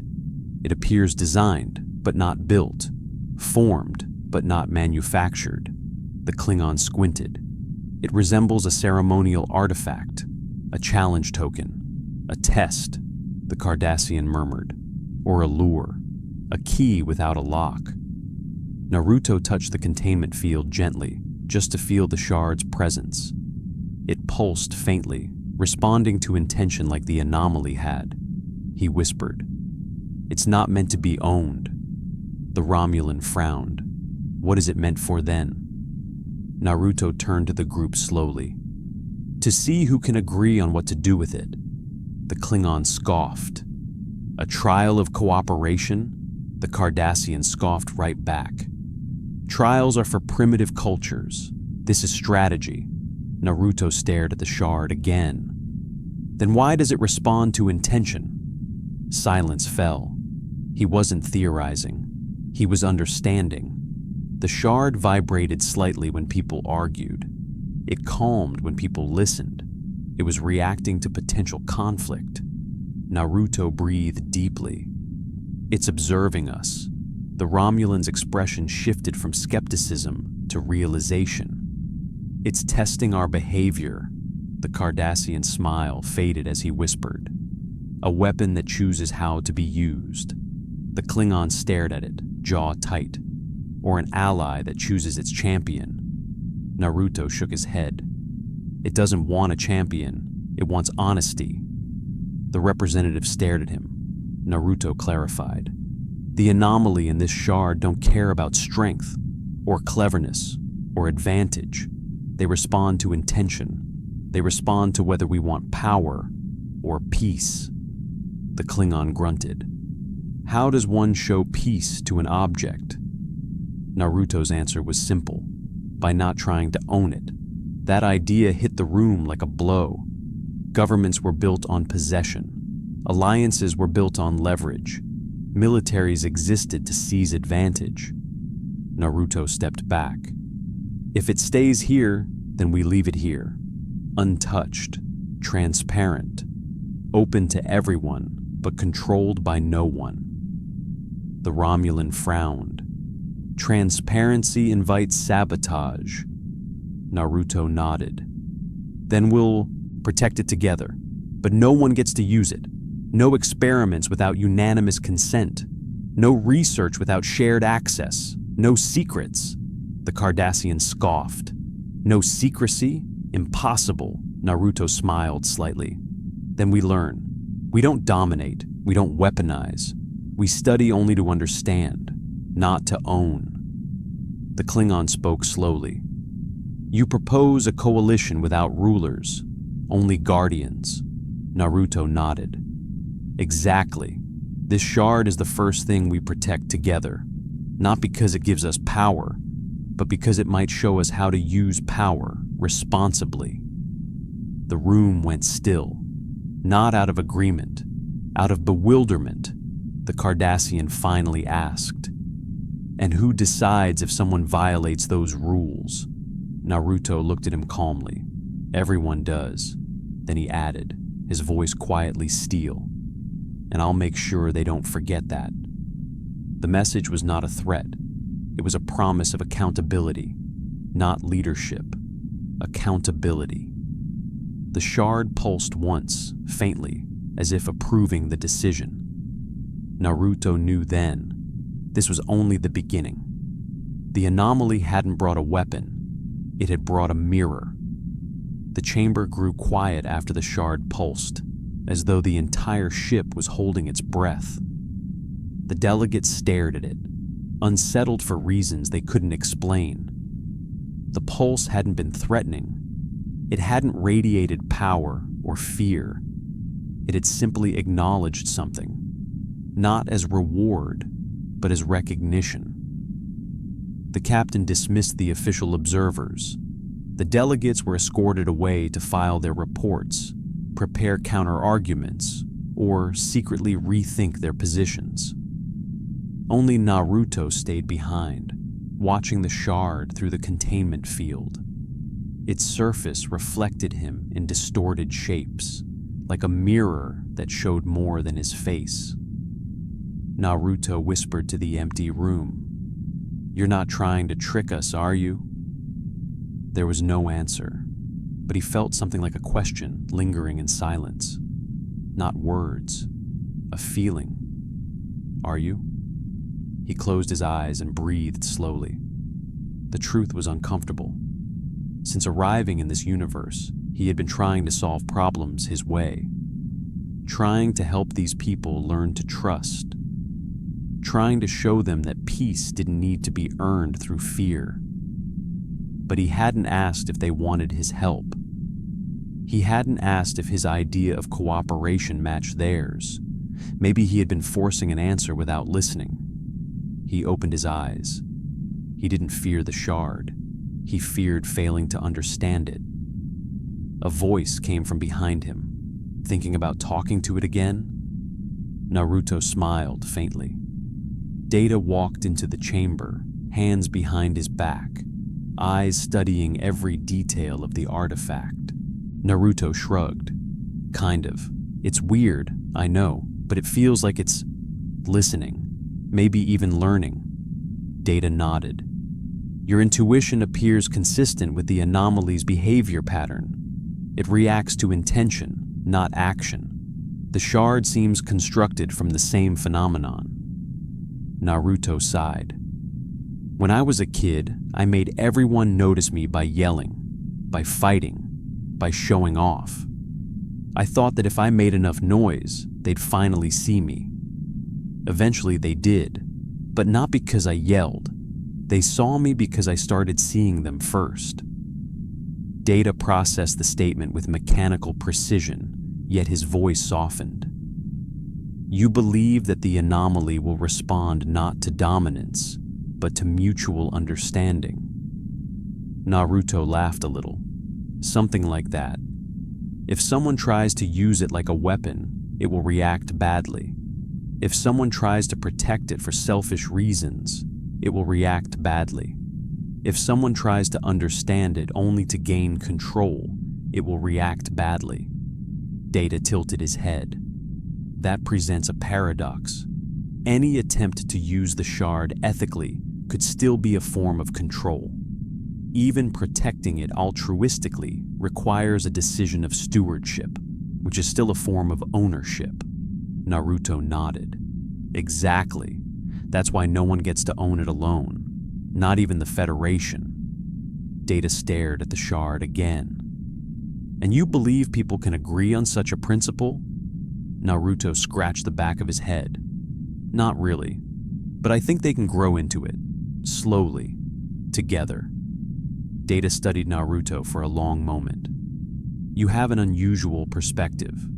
Many beings with power assume that peace must be delivered by force or enforced through control. Yet you insist peace must be chosen freely, even if that makes it fragile." Naruto looked at him. "Peace isn't peace if it requires chains, even good ones." Data nodded quietly. "I understand. Fragility is a requirement for genuine autonomy." Naruto blinked. "Exactly." The containment field flickered slightly. The shard pulsed once more, like a heartbeat sensing comprehension. Data raised his eyebrows. "The shard appears to have reacted again." Naruto frowned. "If it's reacting, then it knows we're trying to cooperate, or at least that we're trying to understand what cooperation means." Before he could say more, the doors slid open. The captain strode in, face tense but focused. "We've received a communication, not from the delegates' vessels. Something is approaching the system. It's not any known warp signature." Naruto straightened. The shard pulsed again. The captain didn't even need sensors to understand. Whatever is coming, it's connected to this. Naruto followed the captain to the bridge. Data joined them. As they stepped inside, every officer stared at the main screen. A single dot appeared on sensors, far beyond impulse range, accelerating in a smooth, unnatural glide. No warp trail, no engine output, no propulsion signature. It was moving through space like it didn't need physics to... Agree, Naruto whispered. It moves like chakra flows. The dot grew larger. Then the sensors glitched. The ship didn't flicker because of danger. It flickered because the thing defied measurement. Like the anomaly, like the shard. Like something that exists where physics is only a suggestion. The science officer's voice trembled. Sir, it's not a ship. It's a structure, but alive, or responsive, or adaptive. I can't categorize it. The captain leaned forward, eyes narrow. Is it hostile? The officer shook her head. It's not charging weapons. It's observing us. Naruto felt the familiar sensation again, the silent question. Not a threat, a mirror. The object came into view. It resembled nothing from the known galaxy. A lattice of flowing shapes, crystalline like grown coral, yet metallic like liquid star-forged ore. It had no engines, no windows, no weapons, and no obvious design purpose. It looked like the shard, but evolved, more complex. The shard had been a question. This was an answer waiting for response. The ship hailed automatically through the main screen. No voice, no symbols. Instead, the shard back in the containment chamber pulsed rapidly, syncing with the alien structure like a heartbeat recognizing another. The captain spoke slowly. They're communicating through the shard. It's receiving a signal. Naruto stepped forward. If it's a communication, it's waiting for us to respond. The captain turned to him. Then how do we respond? Naruto looked at the screen, then back at the shard through the distance. His answer was simple. We don't try to control it. We don't try to fear it. We show it we're willing to learn. The captain breathed in. And what does that look like? Naruto smiled. We let it speak first. Silence filled the bridge. No one argued. The structure's pulse slowed. The shard calmed. The alien object drifted closer, slowly, like a visitor entering a peaceful village instead of a battlefield. Then a pulse traveled across its surface, and every screen lit with a single message, translated not into language, but into meaning. Show us why you wish to survive. The bridge crew stared, stunned. Naruto felt the weight of the message settle like destiny. The test had begun. No one spoke at first. The message hung in the air like a living thing, pressing down on every mind without force, only meaning. Show us why you wish to survive. It wasn't a threat. It wasn't curiosity. It was assessment, a demand not for obedience, but for identity. The captain stood in silence, eyes tightening, as if searching for the exact gravity of the question. He glanced at Naruto. What does that mean to you? Naruto didn't answer immediately. He stared at the alien vessel drifting silently on the screen. Back in my world, I was asked something like that once. People wanted to know if I fought because I wanted power, or because I never wanted someone else to feel alone like I did. Data, who was watching, both Naruto and the screen carefully, processed Naruto's words. You believe this entity is not testing strength, but motivation. Naruto nodded. Lots of people fight to survive. Fewer fight so others can survive. The bridge fell even quieter. The captain weighed those words. If we must answer this, how do we, as a federation, explain our reason? Naruto frowned. You don't explain it. You show it. The science officer swallowed nervously. Sir, we have no idea what kind of demonstration it expects. The captain considered that. If the shard responds to intent, then whatever this is, it must also respond to intent. Naruto nodded.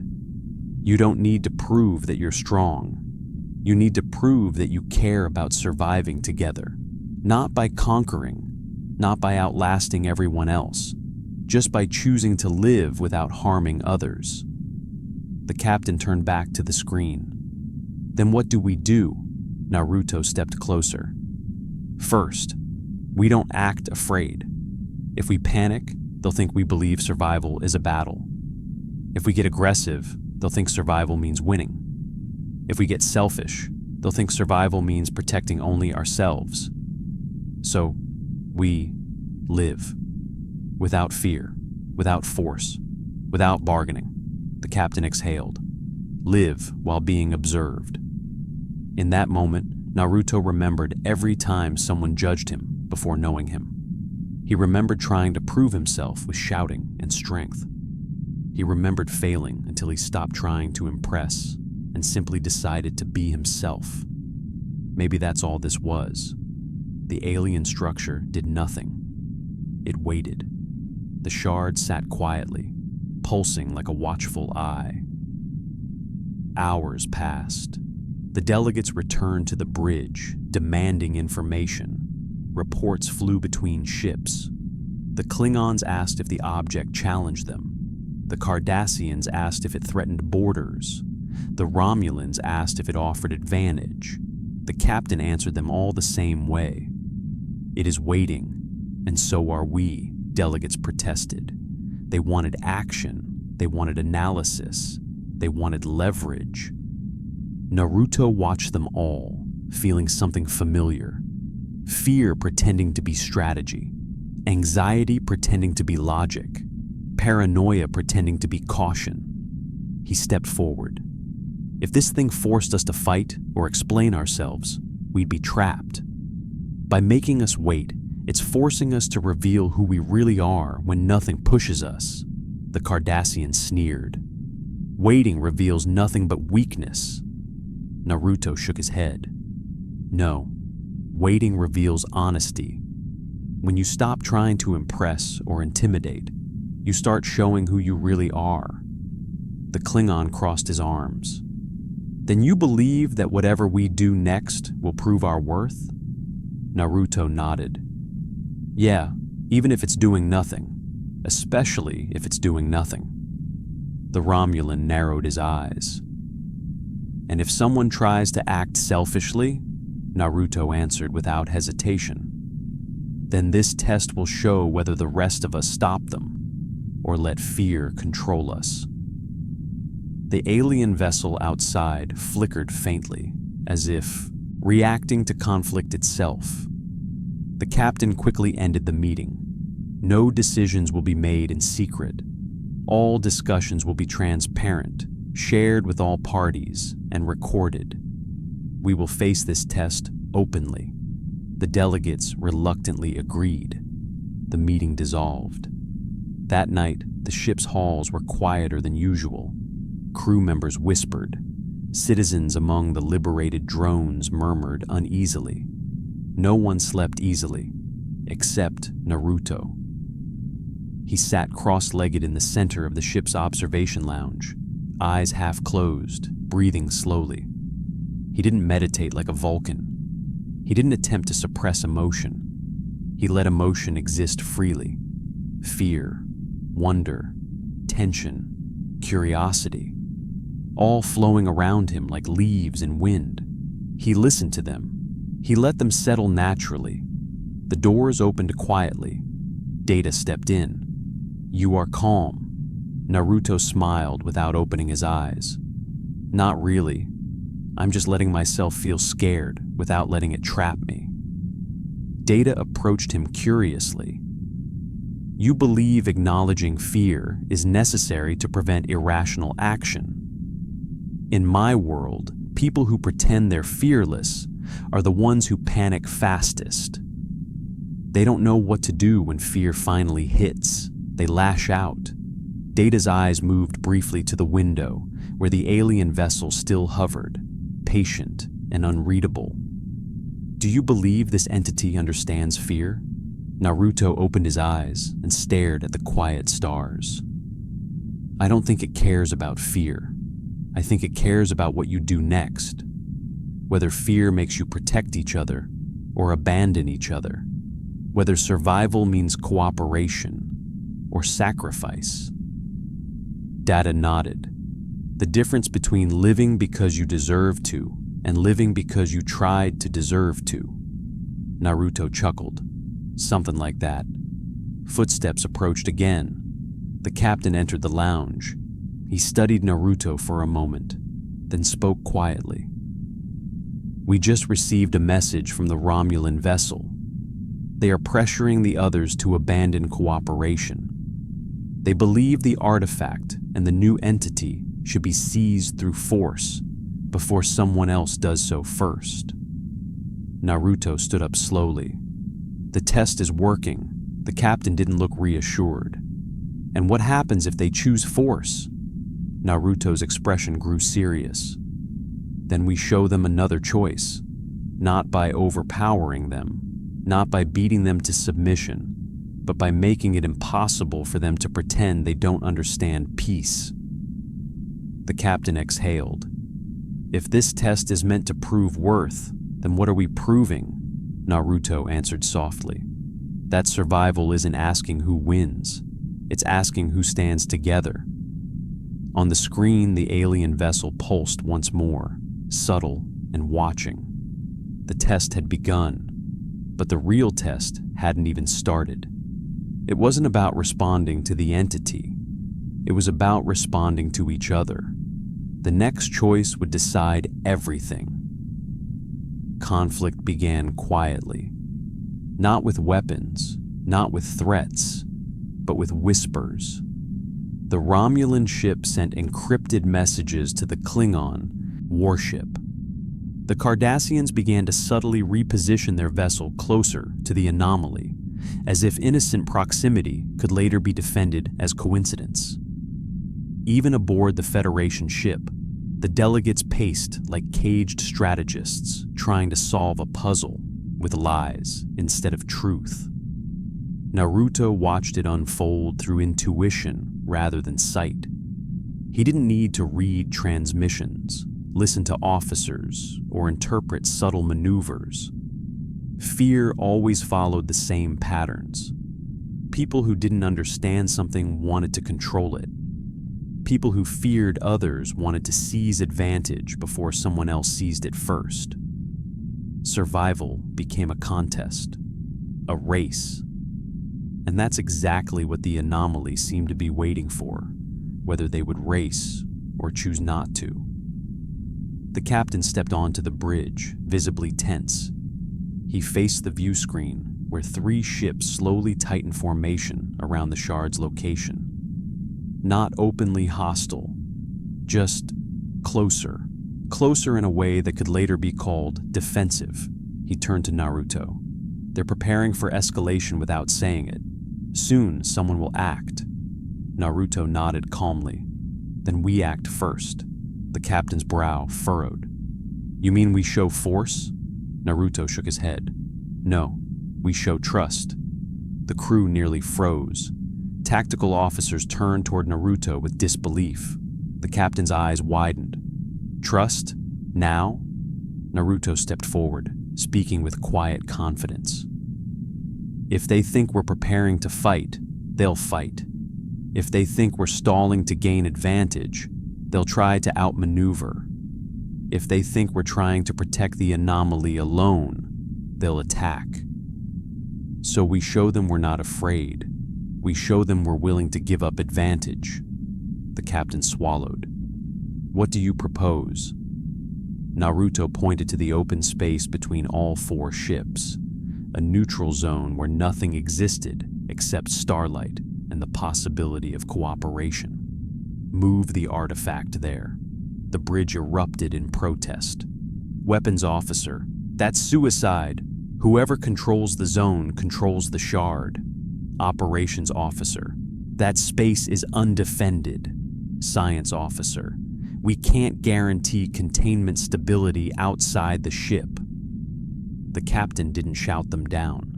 He looked at Naruto with a measured, pained expression. If we do this, the Federation makes itself the only party that willingly gives up control.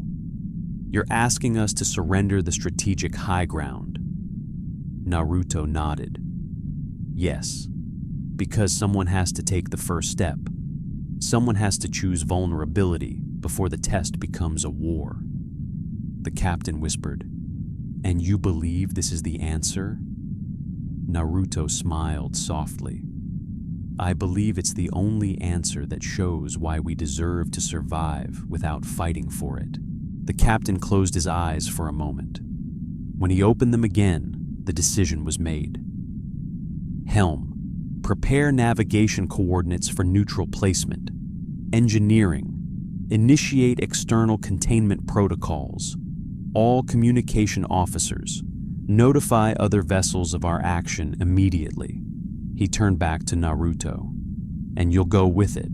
Naruto nodded once. "Of course. If we ask them to trust this decision, then I have to trust them too." The captain tapped his badge. "Security team, escort Naruto to the shuttle bay. And no weapons. If he's going without force, then so are we." Security officers hesitated, then nodded. Naruto stepped toward the exit as the bridge hummed with urgent preparation. But before he left, the captain called out one more time. "Naruto." Naruto glanced back. The captain looked at him not as a leader, but as a man placing hope on something fragile.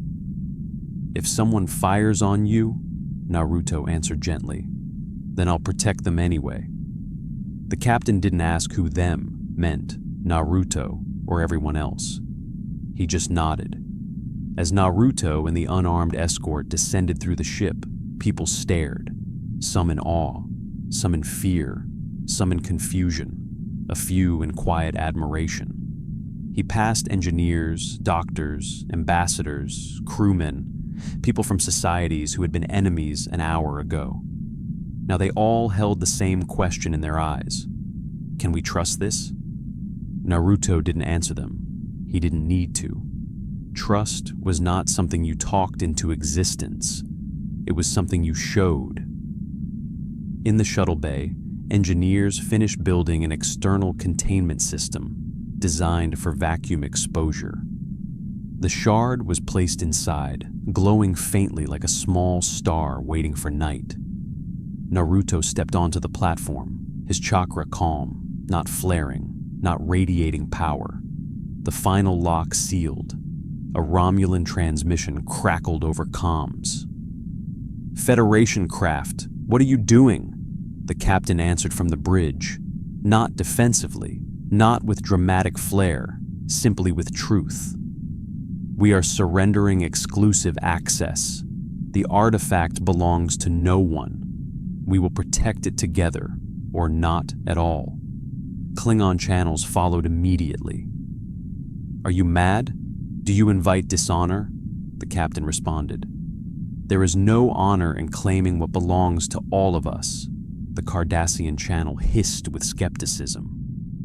"You expect us to believe this is not a ploy?" Naruto spoke through the open channel himself. "You don't need to believe me. Just watch what I do next." He stepped into the field of space between four armed ships without protection, without weapons, without fear. The containment platform drifted slowly outward, guided by small thrusters and alignment beams. Naruto stood beside the shard, facing the void, facing the potential of betrayal. Cameras across four ships broadcast live. Delegates abandoned meetings to stare. Soldiers in armor paused mid-step. Engineers and tacticians held breath. The anomaly hovered in the distance, silent and observant. Naruto closed his eyes. The artifact pulsed once. The alien structure pulsed in response. The universe seemed to wait. Naruto opened his eyes again and looked at all the ships around him. He wasn't asking them not to fire. He wasn't asking for safety. He was offering something priceless, the chance to choose not to fire. That choice was survival. For the first time since arriving in this universe, Naruto wasn't protecting by fighting. He was protecting by trusting. And that was more terrifying to everyone watching than any show of force could ever be. Naruto stood in space, not floating freely, but anchored to the containment platform as it drifted into the neutral zone. The stars reflected against the crystalline shard beside him, casting faint colors across his cloak as if the universe itself were painting him into the moment. 4 ships surrounded him, their weapons primed. Not overtly, not aggressively, but quietly. Every commander, every tactical officer, every politician aboard them waited with the same unspoken thought. If someone fires first, everything ends. The Federation captain had left all channels open. Transparency was no longer a policy. It was proof. Every word spoken, every breath held, every tremor of fear was broadcast between ships. Naruto breathed slowly, letting that fear wash around him, not resisting it, not trying to dispel it. He wasn't here to replace fear. He was here to show that fear didn't have to decide. The Romulan commander spoke through the open channel first, his voice sharp, almost panicked by the boldness of the gesture. "Federation ship, recall your operative immediately." "You put everyone at risk," Naruto answered, his voice calm through the comms.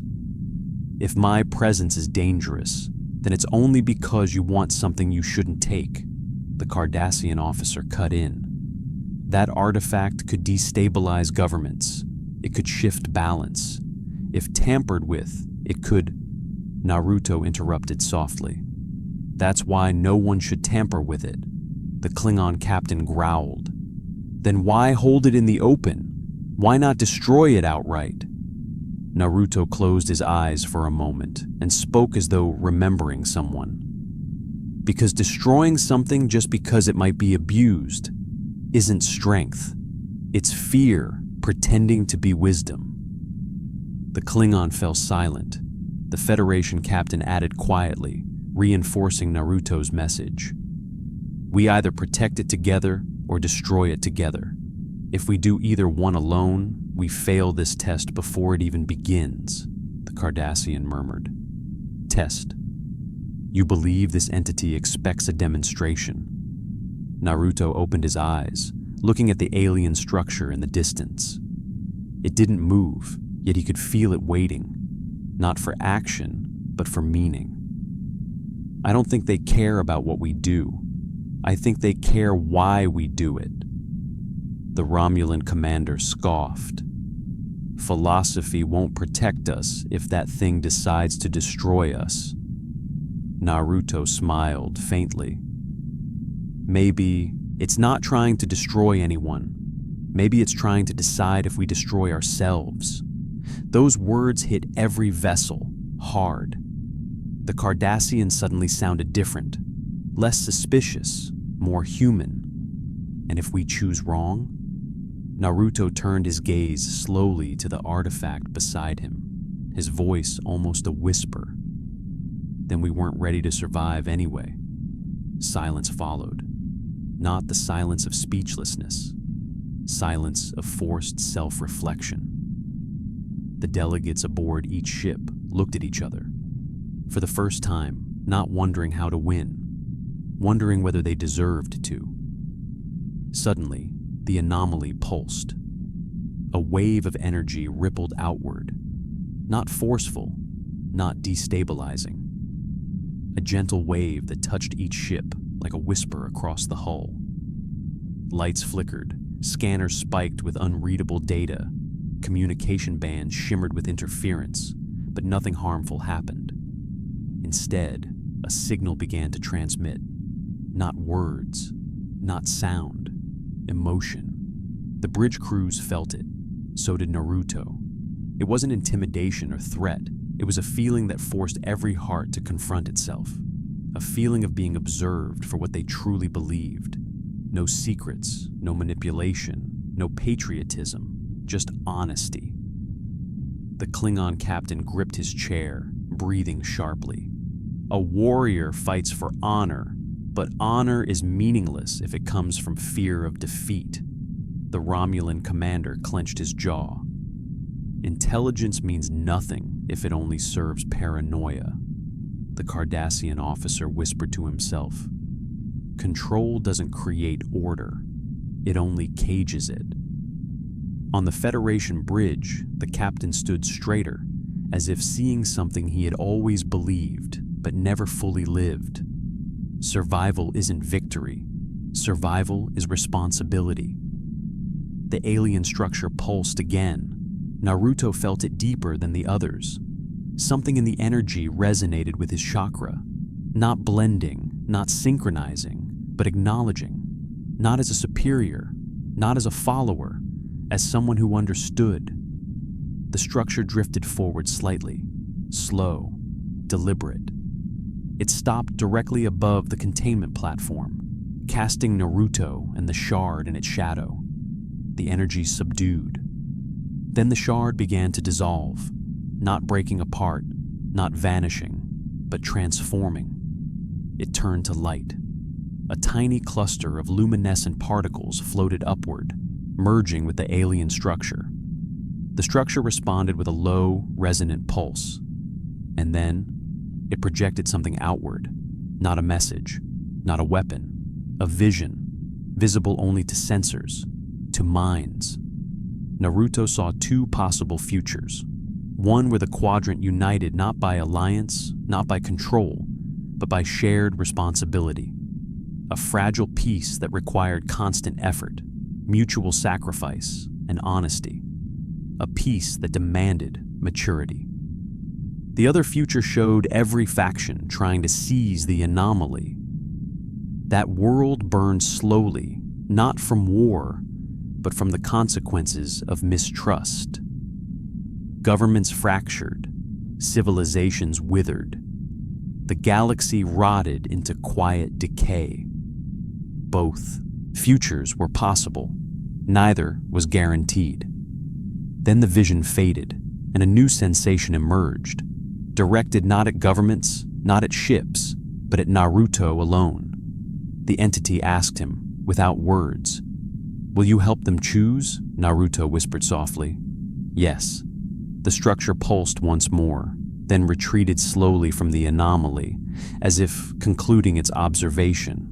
Not leaving, not approving, waiting. Now the quadrant had to act. No more tests. Their decisions would shape the future.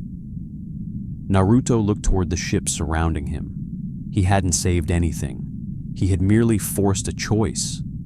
Now every government, every crew, every leader would reveal who they were, not in words, in action. Naruto took a breath and spoke into the open channel. Now that you've seen it, what do you choose? The four ships remained silent, not out of strategy, not out of caution, because no one could answer immediately. Naruto's question didn't ask what they wanted. It asked who they were. Survival wasn't simply existing. It was choosing why existence mattered. Finally, the Klingon captain spoke first. His voice was slow, not weakened, but stripped of pride. A true warrior does not survive for himself. He survives to protect something greater. If this test demands that strength be used to defend without conquest, then we will stand guard, not as owners, as witnesses. A shift spread across the bridge of the Federation ship. The Klingons hadn't surrendered. They had committed. It wasn't submission. It was honor without conquest. Next came the Romulan. His voice was careful, but not cold. We have always believed knowledge is power, but knowledge that destroys its subject is no wisdom at all. We will study this anomaly, but only in full transparency. No secrets, no unilateral discoveries. That statement was more difficult than the Klingons. For a Romulan, information was survival, but truth required vulnerability. This was not strategy. It was trust without ignorance. Then the Cardassian commander spoke. He sounded like a man admitting something he wasn't conditioned to recognize. If control divides us, then order must come from cooperation. We agree to protection without ownership, shared responsibility. But let this be clear. If any party attempts to manipulate this agreement, Cardassia will reveal it publicly to every world.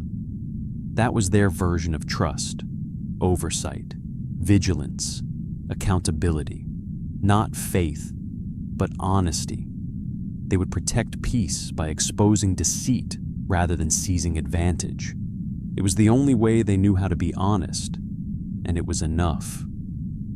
Finally, every ship turned to the Federation. The captain inhaled slowly, shoulders squared, voice steady. The Federation does not claim authority over this discovery. We commit to open access, shared research, ethical restraint, and complete transparency. If we must prove that survival deserves cooperation, then we will do it by example, every day, not just today. Naruto felt the truth of it. The captain wasn't making a speech. He wasn't posturing. He was making a promise he knew would be hard to keep. That was real leadership, not certainty, but responsibility. Naruto nodded once. Good. But remember, this agreement isn't made for peace. It's made for honesty. Peace is what honesty makes possible. The captain seemed to understand. Honesty first, peace second. Before anyone could speak further, the alien structure pulsed again, soft, approving, responsive. Then, without threat or farewell, it slowly retreated into the anomaly, dissolving back into its luminous storm. Like a teacher leaving the room, not because the lesson was over, but because the students had work to do. The shard had been just an invitation. The structure had been the evaluation. The real test would continue without witnesses. Naruto watched as the anomaly quieted, returning to its calm, swirling state. It was still a doorway, still a possibility, but no longer impatient. Now it waited not for proof, but for progress. Naruto drifted back toward the ship with the containment platform. Thrusters brought him into the hangar bay slowly.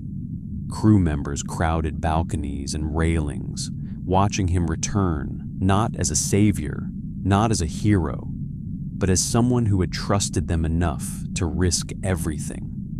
When he stepped through the airlock, the captain met him, not with applause, not with ceremony, just a simple nod of respect. Naruto nodded back. They didn't need words. Later, in the observation lounge, a small meeting was held. No diplomats, no political theater, just representatives who wanted to build something. The Klingon offered to have warriors guard the anomaly, not to defend for conquest, but to deter those who might try to seize it. Romulan scientists requested shared laboratories aboard the Federation ship. The Cardassians suggested a rotating oversight council, so no one faction controlled decisions. They argued, they doubted, they disagreed, but they argued together. Naruto watched them, feeling something both familiar and rare. Peace was never quiet. True peace was loud, messy, filled with frustration and effort. This sounded like peace being built, not imposed. The captain turned to Naruto during a brief pause. This cooperation won't last forever, you know? Naruto smiled. It doesn't have to. It just has to survive long enough to teach them how to keep it alive themselves. The captain raised a brow. That's a tall order, Naruto shrugged. Peace always is. Outside the viewport, the anomaly pulsed gently, not beckoning, not warning, just watching. Naruto felt that it was still waiting for him, but not yet. It would open only when he was ready, not to escape this world, but to leave it without abandoning it. He whispered, almost to himself, "I'll go home one day, but not today. Not until this world doesn't need someone like me to trust for them." In the corridor below, Klingons argued over lab equipment. Romulans corrected their calculations with annoyed precision, and a Cardassian cursed at sloppy wiring while a human engineer laughed. Unity wasn't harmony. Unity was noise. Naruto smiled. This world wasn't done learning, and neither was he. Weeks passed, not in peace, but in progress. The anomaly remained quiet, like a sleeping star, while the massive alien structure stayed hidden beyond it, neither threatening nor instructing, only observing. The shard was gone, but its purpose lingered like an echo. It had started something none of the governments could walk away from without exposing themselves as unworthy. The ships still orbited, but not as hunters. They orbited as guardians. Scientists exchanged data. Officers argued over regulations. Traders requested access to communication relays to sell food and supplies. Diplomats placed psychological chess pieces on the board, trying to make peace their advantage. Naruto walked through it all, not as a diplomat, not as a soldier, but as a witness. Sometimes he helped calm an argument. Sometimes he simply watched people struggle to solve problems without reaching for weapons. He realized that protecting peace didn't mean stopping conflict. It meant helping people learn to face conflict without destruction. One day, during a routine meeting in the main conference chamber, things finally shifted. A Klingon, a Romulan, a Cardassian, and a Federation officer stood around a projected 3D model of the anomaly. They were loudly disputing a new subspace fluctuation pattern. Naruto leaned back against the wall, arms crossed, listening. The Klingon insisted. "It's obviously a heartbeat, a pulse that signals readiness for interaction." The Romulan raised a brow. "Heartbeats imply biology. The entity is neither alive nor dead by conventional definition," the Cardassian muttered. "It's an encryption handshake. If we decipher the fluctuations, we can—" The Federation officer interrupted sharply. "And then what? Ask it for resources? Demand technology?" The Klingon slammed a fist on the table. "I am not suggesting conquest. I am suggesting respect through understanding," the Romulan snapped back. "And what if understanding gives us access to something that destabilizes the quadrant?" Naruto finally stepped forward. "Then that's why you study it together, so no one uses knowledge to gain an edge." The room paused. The Cardassian gave a thin smile. "You assume every discovery must be handled ethically. History suggests otherwise." Naruto nodded calmly. "Yeah, and history keeps repeating because nobody wants to change it." A silence settled, not defensive, but thoughtful. Naruto looked at them individually. "You all want to know what's on the other side, but you want to know for different reasons. Curiosity, honor, security, knowledge. If you try to force the anomaly to answer only to your reason, it will reject all of you. But if you learn why the others want answers, you'll understand how to protect what you find." The Klingon frowned. "You suggest we learn each other's intentions before we attempt to learn its nature?" Naruto nodded. "The anomaly cares about intention, so if you want it to trust you, you have to trust each other first." The Romulan crossed his arms. "Trust assumes cooperation. Cooperation assumes tolerance. Tolerance assumes patience. These are not qualities our governments are known for." Naruto grinned slightly. "Then maybe that's the real test we're taking." The Cardassian raised an eyebrow. Not survival, maturity. Naruto nodded. Maturity is survival. Civilizations don't die from war. They die when they refuse to grow. The room went silent again. This time, no one argued. They spent the next hours building not a scientific model, not a tactical analysis, but a framework, a shared code that defined how they would study the anomaly. No secrets, no exclusive rights, no hidden experiments, no weaponization, no isolation. And perhaps most stunningly, they agreed on something unprecedented. All research teams must include at least one member from each faction. Knowledge itself would require unity. By the end of the session, they were exhausted, not from fighting, but from thinking collaboratively. When the meeting adjourned, the room emptied slowly. Only Naruto and the captain remained. The captain leaned against the table, rubbing his temples. "I've negotiated with admirals less stubborn than that group." Naruto smiled. "That's the point. Peace isn't easy. If it were easy, no one would throw it away." The captain chuckled softly. "You're starting to sound like Starfleet philosophy coursework." Naruto shrugged. "Maybe Starfleet should add more ninja wisdom to their curriculum." The captain straightened, looking at the anomaly on the screen.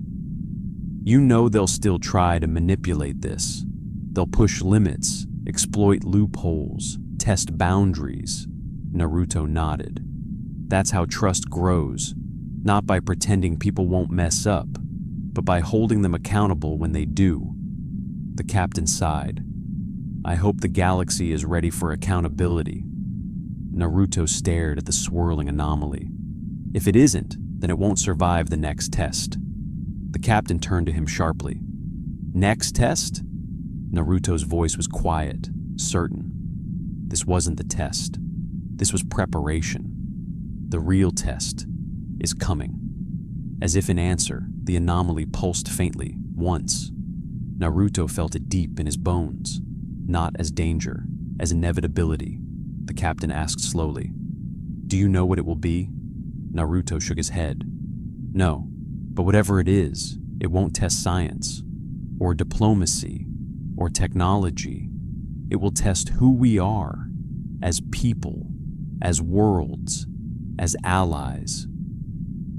The captain stared at Naruto, then at the anomaly, and for the first time, truly understood. This wasn't a discovery. It was a mirror, forcing the galaxy to face itself.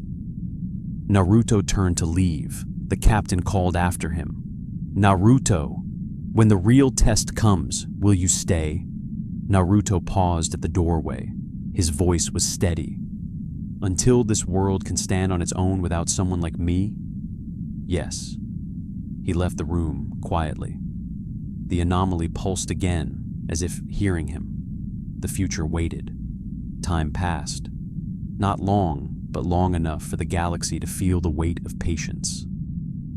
The anomaly's quiet presence changed everything. It wasn't hostile. It wasn't promising.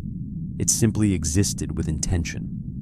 The structure beyond it remained hidden, not gone, but waiting. Waiting for evolution, not of technology, but of perspective. Waiting to see whether the quadrant could grow into something more than it had been. Research teams formed with mixed personnel. Klingons learned precision from Romulans. Cardassians grudgingly admired Federation ethical procedures. Humans discovered that honor was not exclusive to warriors. Scientists debated philosophy. Soldiers discussed ethics. And somehow, without trying, they began to reshape each other. Naruto walked among them every day, sometimes advising, sometimes challenging, sometimes simply listening. But he remained wary. Not of betrayal. That would happen. Betrayal was a symptom of growth just as much as trust was. He was wary of something else. Dependence. He didn't want them to follow his ideals. He wanted them to find their own.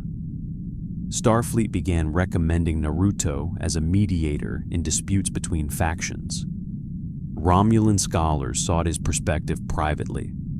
Klingon officers debated honor with him. Cardassian strategists asked him how he defined responsibility, and Naruto refused to become their authority. He never told them what to do. He only helped them see why they wanted to do it. The captain eventually found him alone on a low observation deck, watching the anomaly pulse faintly like a heartbeat. The captain spoke softly. "You've changed this quadrant, Naruto." Naruto shook his head. "No, I just gave them space to change each other." The captain leaned against the railing beside him. "You make that sound easy." "It isn't." Naruto smiled. "Of course not. Nothing important is easy. Growing up wasn't easy. Real peace wasn't easy. Being Hokage wasn't easy. Being a father wasn't easy." The captain blinked. "Father?" Naruto paused, the words catching him briefly off guard. He hadn't spoken of his home since the anomaly stabilized. Now they came out naturally, without weight or longing, just truth. "Yeah, my son. He's stubborn, smart, wants to prove himself. Reminds me a bit of a certain Romulan scientist I met." The captain smiled. "You'll see him again." Naruto nodded slowly. "I will. When I'm ready. When this place is ready. When choosing to leave isn't abandoning it." Before the captain could respond, the ship's internal comm activated. "Attention all. Personnel. Subspace readings spiking. The anomaly is expanding." Naruto and the captain rushed to the bridge. Officers scrambled into position. The view screen displayed the anomaly swelling outward, its edges rippling like a storm opening its eye. The Romulan ship hailed instantly. "Is it reacting to our research? Our technology?" the Cardassian vessel demanded. "Has someone tampered with coordinates? Initiate shutdown sequences at once," the Klingon captain voice thundered. "If this is a call to battle, we will answer with honor." The Federation captain silenced them. "Everyone, stand down." "Naruto?" Naruto stared at the anomaly, using no chakra, no power, just intuition. It wasn't growing out of anger, or fear, or urgency. It was opening. The structure beyond emerged once more, but not like before. It wasn't materializing, or moving, or approaching. It was revealing itself, like a teacher who had watched long enough.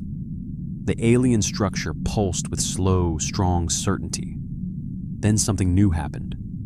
The anomaly projected a wave, not at the ships, not at the hulls, but directly into every mind on every vessel. Not words, not visions. A question. The same one Naruto had known was coming. It asked, silently, "Now that you have chosen how to study us, how will you choose to change yourselves?" Every ship received it. Every soldier, every scientist, every diplomat, every commander, every child in crew quarters, every being aboard every vessel froze as the same feeling passed through them. The anomaly didn't want knowledge. It didn't want obedience. It didn't want worship. It wanted growth. The Klingon commander trembled, not with fear, but realization. "We must change not for power, but for worth," the Romulan whispered. "Evolution through intention." The Cardassian spoke with awe and dread. Responsibility without control. The Federation captain closed his eyes. Peace not as a treaty, but as a path. Naruto felt the message settle into him too. He thought of his son, his wife, his village, his world, his own growth as a boy who once needed to be acknowledged to feel alive. Now he was being acknowledged by a universe he didn't belong to. He spoke quietly. "Then we change ourselves by choosing every day.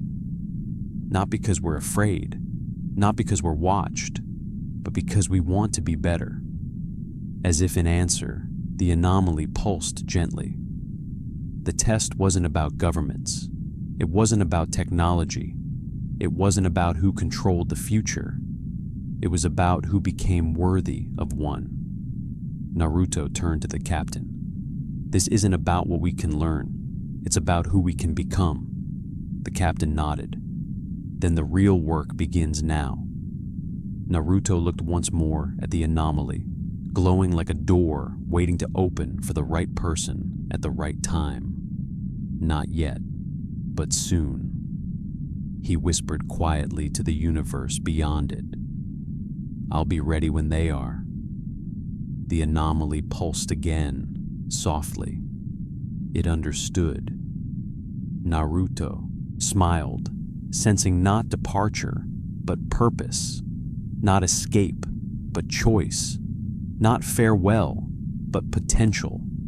And with that, the ships of 4 once warring governments began working, not because they feared each other, or envied each other, or wanted advantage, but because they had been asked to survive with intention. And Naruto Uzumaki, sage of 6 paths, protector of free will, would remain until they could do it without him.